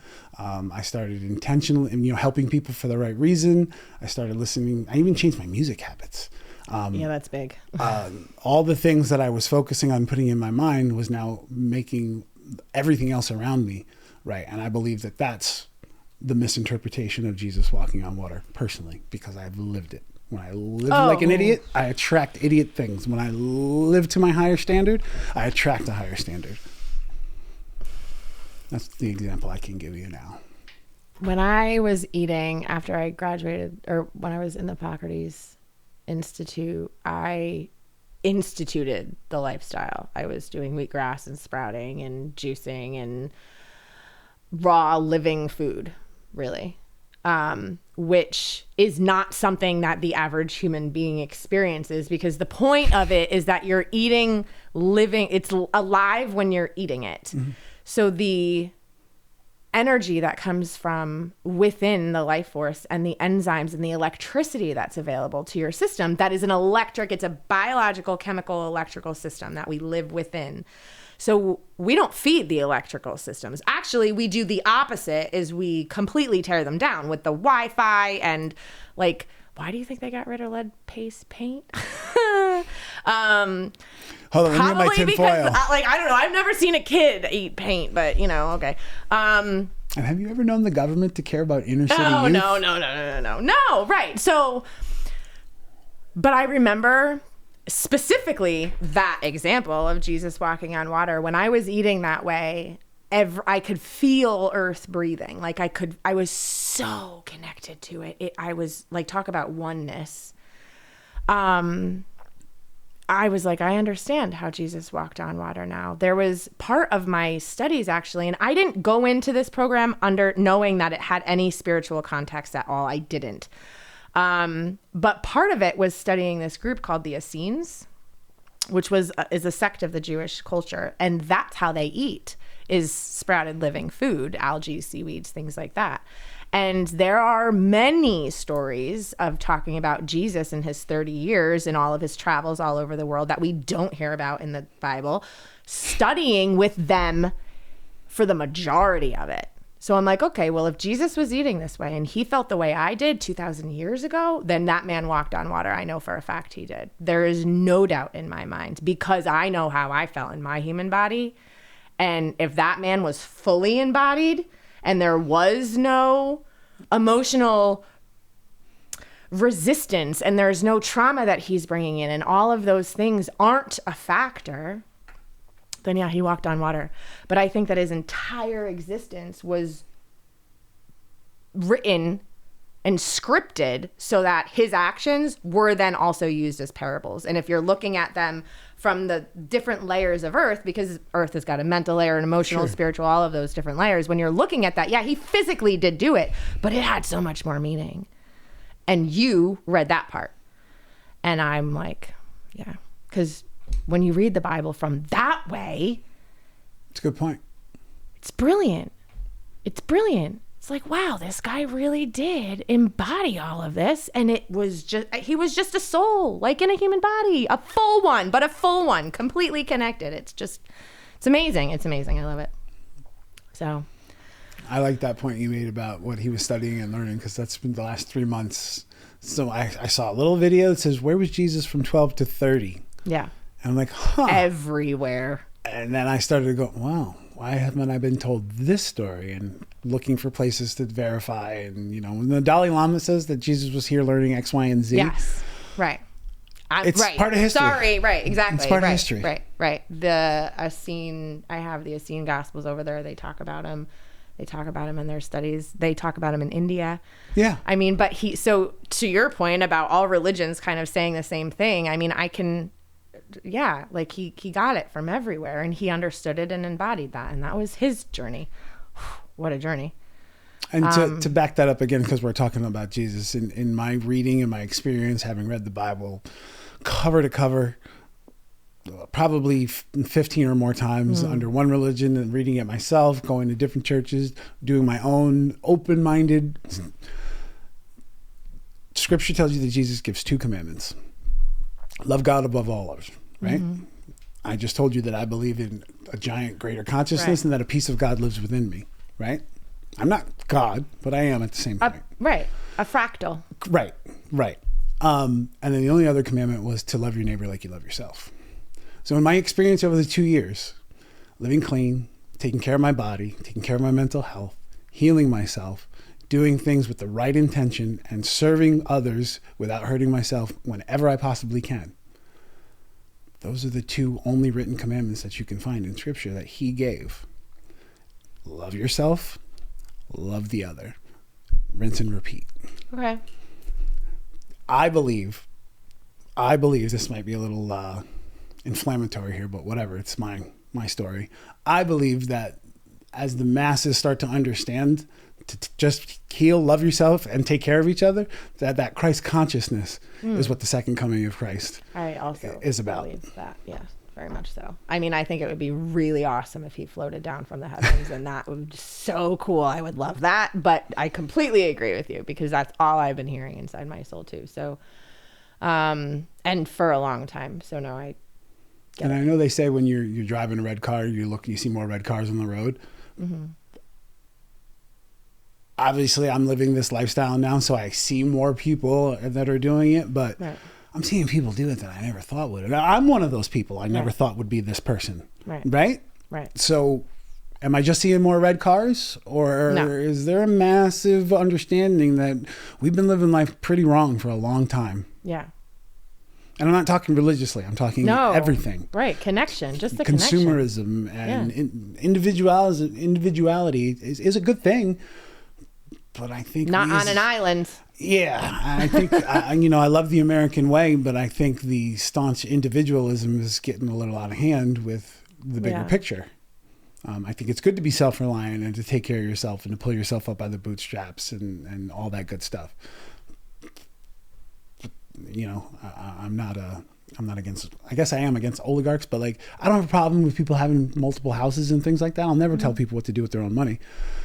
But when you're a billionaire, what do you need that money for? Isn't the fun spending it and helping and doing all that stuff? And there's people out there. Oh, for sure. But I think it's wild looking at all the different realities of Earth, because the construct that we live in does a brilliant job, diabolically brilliant job of, from the very beginning, like separating you from spirit, separating you from your family, separating you from your parents, separating you from each other, separating you from yourself, like your true self. sure. And to see people that have raised themselves all the way to the top and like never understood that concept, it's not like, it's so empty. It's empty. Right. And to your point about seeing red cars everywhere, it's like chainmail. Like you pick a piece up and everybody raises, like, and it only takes like a 30% or 18%, something little to shift forward all of consciousness. Like it's not a big percentage. It's definitely not the majority. We don't need to have that many. We just need to have a good portion of us as a collective on the rise, living authentically and anchoring heaven in. That's what I hear. Anchor heaven, anchor heaven, anchor heaven. I had a pretty big, I don't want to say aha moment, but a good like celebration moment at the gym this morning. I've been working out with a mutual friend, and this mutual friend started eating clean in December, and a couple months later told me it was because he saw what I was doing. I'm like, oh, that's cool. And then in March said, what gym do you go to? Well, I think I'm going to join you in the mornings. And we've been having an insane time, developing a deeper bond and friendship. And, we push each other. Obviously he was leaning on me a little bit in the beginning, but now I'm like, wow, his effort is absolutely mind blowing to me. We were having a conversation a couple of days ago via text, and I'm, talking about mindset and, where we came from. And I had this vulnerable moment about, the first 4 to 6 months training like I'm training right now and just pushing through, getting up early and, feeling sore. I was like, I would scream at myself in my head in the mirror at this weak, lazy, procrastinating, you're better than this. Just keep going, blah, blah, blah. But I still was understanding who I was still at that moment, even though I was trying not to be. I said there was days that I would cry, literally sitting in the gym with tears in my eyes because it hurt. I was frustrated with how much work was left to do that morning. I was frustrated in the gym. I was frustrated with, the fact that I said I wasn't going to quit, but I wanted to quit, and it's whatever. But I pushed through. And then I said, one day the silence was deafening when I looked in the mirror and realized that that heart of a champion, that discipline that I wanted, it was there. And my last line was, I'm never letting that soft, lazy mother back in my life. That was 3 days ago. This morning we're working out, we're doing this, and we're talking about progress. And he goes, dude, I can't believe December. Like, I never, ever want to be that guy I was on this morning of December when I decided to eat right. And I'm like, he shifted. And he goes, and he gave me credit. And I'm like, it was hard to hear because I try to be humble, and it's hard to take those kinds of things. But it was very, that uncomfortableness was washed over with, yeah, you helped this guy for the right reason, for him. And you didn't do it for him. Mm-hmm. You showed him how to do it. He embodied it, and he's on his way to doing his thing. Mm-hmm. And that just felt good to be the change I wanted to see in the world, mm-hmm. to sum that story And all up. you had to do was show up. All I had to do was show up. It's freaking amazing. All I had to do was show up. And it's just uncomfortable me talking like this because I'm proud of myself, but I don't ever want to come across as not humble. I get it, but I think you do a brilliant job. Thank you. So what does the future hold? I don't know, but I'm excited. What does the future hold? More growth. Okay. Do you have some sort of a plan? Oh, speaking of plan, do you go into the gym knowing what you want to do that day? I have 3 workouts that I repeat. Yeah, I do. Yeah.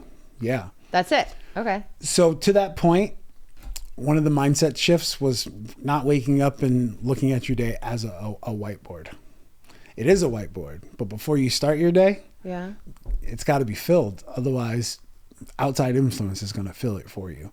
So my whiteboard starts automatically. I'm going to ice bath. I'm going to take my supplements. I'm going to do my workout. I'm going to come, and I have work stuff that I'm going to do. And I have I try to do 3 bullet points. I don't want to keep it completely scheduled, but I have, gym, work, and then here's a couple things that I need to do personally. Okay. If I have those things to do and attack all day long, if shit comes my way and makes a mess on my whiteboard, I have to focus on getting that shit off my whiteboard as fast as possible to get back to what I want to be doing. Okay. Right?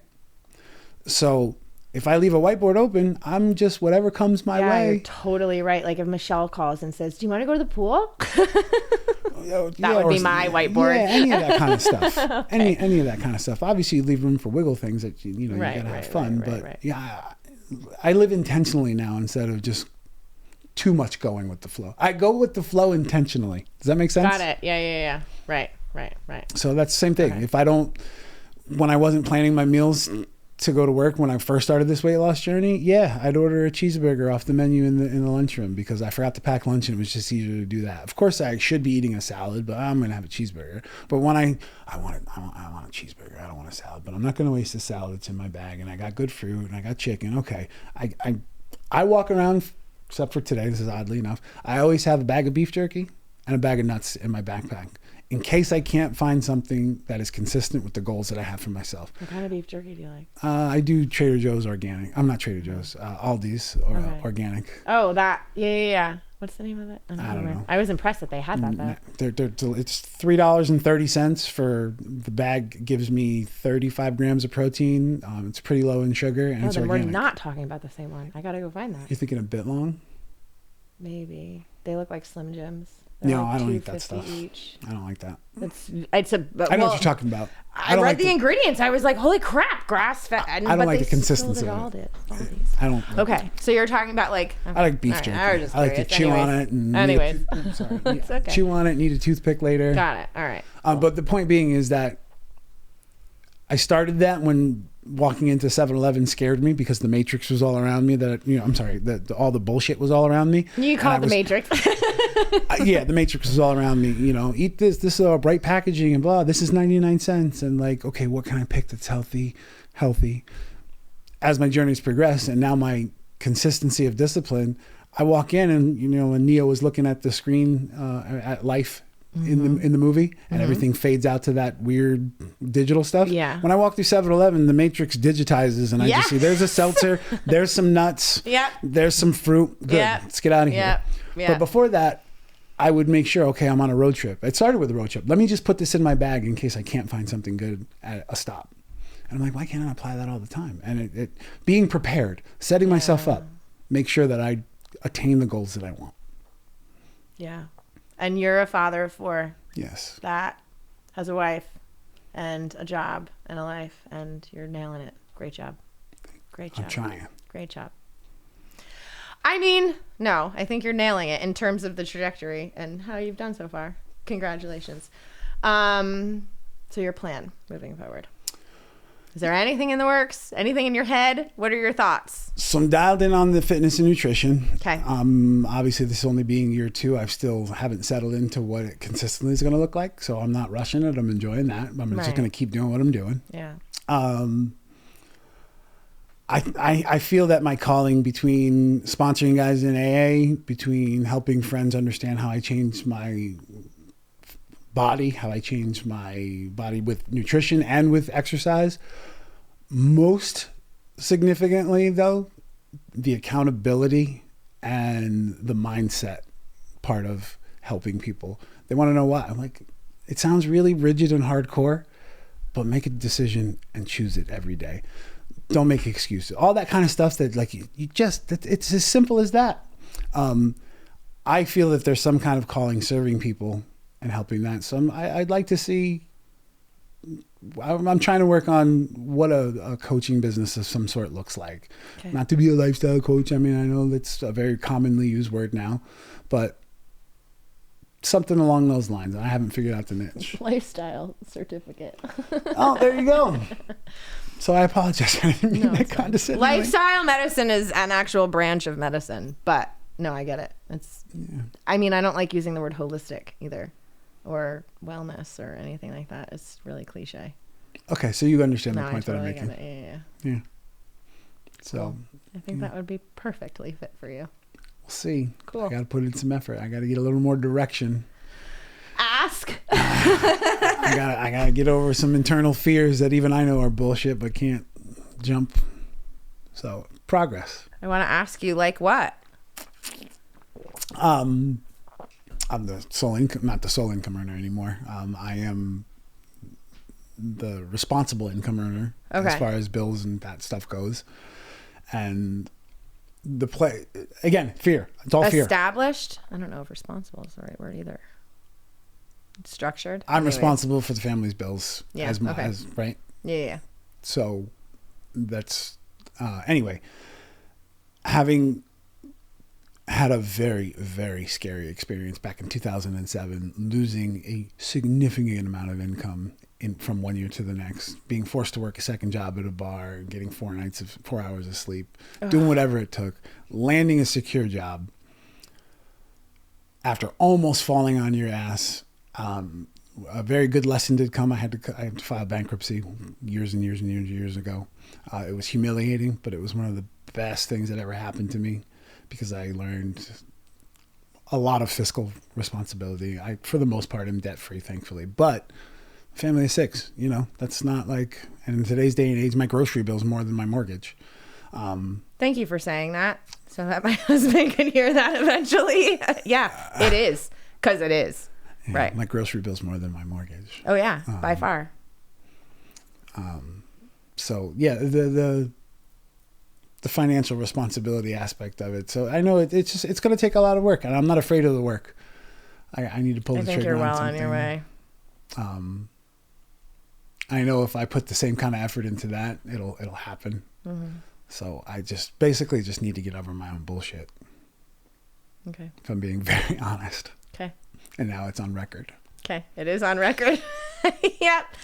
All right. Well, by the time this airs, hopefully. Well, not hopefully. We'll see what happens. We'll see what happens. Yeah. Cool. All right, sir. Is there anything else that you would like to talk about this day? Nothing that's pressing. I would love to have you come back in some aspect, maybe for some sort of a roundtable discussion with a couple cool folks. That'd be awesome. Cool. That would be really cool. That'd be awesome. Yeah, fun to find a fun topic. You don't see that. You don't see my dyslexia very much. Find a fun topic and just kind of I'll leave you unpack it. That would be cool. leave you with dare I say a tagline, but it just makes so much sense. The gym that I go to has some amazing. One whole wall is these motivational. Where do you sayings. go? It's Iron Factory in Brookfield, underneath Maggie McFly's around the back, Maggie McFly. right across from Costco. Oh, It's 24-hour access, so you got a key fob. You can come in. You can go work out at 2:00 in the morning if you what's want. it called? Iron what? Iron Factory. Iron Factory. Yeah. And your kids go there too sometimes. No, they go to a different gym with Michelle. Oh, This is, dare I say, a meathead style gym, but it's big got it. It and sounds it's like clean. it. Yeah. It's got a lot of equipment. There's a thriving gym community there. It's pretty awesome. Cool. Yeah, when you run into people at 5:00 in the morning, everybody is there to better themselves. Oh yeah. Everybody encourages each other. There's Oh, none of I that love stupid that. ego that you, Okay. you think is true of people like that, and it's pretty awesome. Anyway, there's a saying on the wall that just burned into my brain the first time I saw it, and then through the journey, I kind of made it my own, and I absolutely love it. It says, "You are what you repeatedly do. Excellence, then, is not an act, but a habit." I added, "So that means you are what you eat. Your mind is the content you consume, and your character is the company you keep." Beautiful. And if I keep that saying in my mind, it reminds me I do these things for a purpose. I have the results now. There's no more guessing work. I had a promise before, but now I got results. I'm going to keep going. I love today. That was awesome. Me too. Thanks. Thank you. Send me a picture of that wall. I will. I have eventually down the road, I don't even know if I want to say it on camera right now.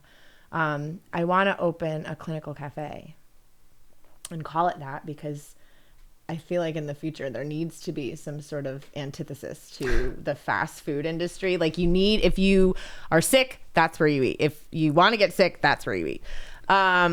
So I want to call it that because there isn't anything like that yet. But on the wall, that's what I see is like, an Imagine Dragon song or something like that. Or Oh, you'll love this wall. just all inspirational And the stuff. I artist want to is put it on the local. back of the Rescue. And like the chevrons that they have, I want to put inspiration. I love it. I love that. The So yeah, artist is send me a local wall. too, so. Cool. Thank you very much for Thanks for today. having me. Thank you for sharing your story. Thank you for being so vulnerable and having this intimate share with me and everybody who watches it. Thank you, because I love having you in my corner. I love having your fire and your drive and just everything that you really embody, because Teddy, like, you fully embody it, and I love it. Thank you. And I love it.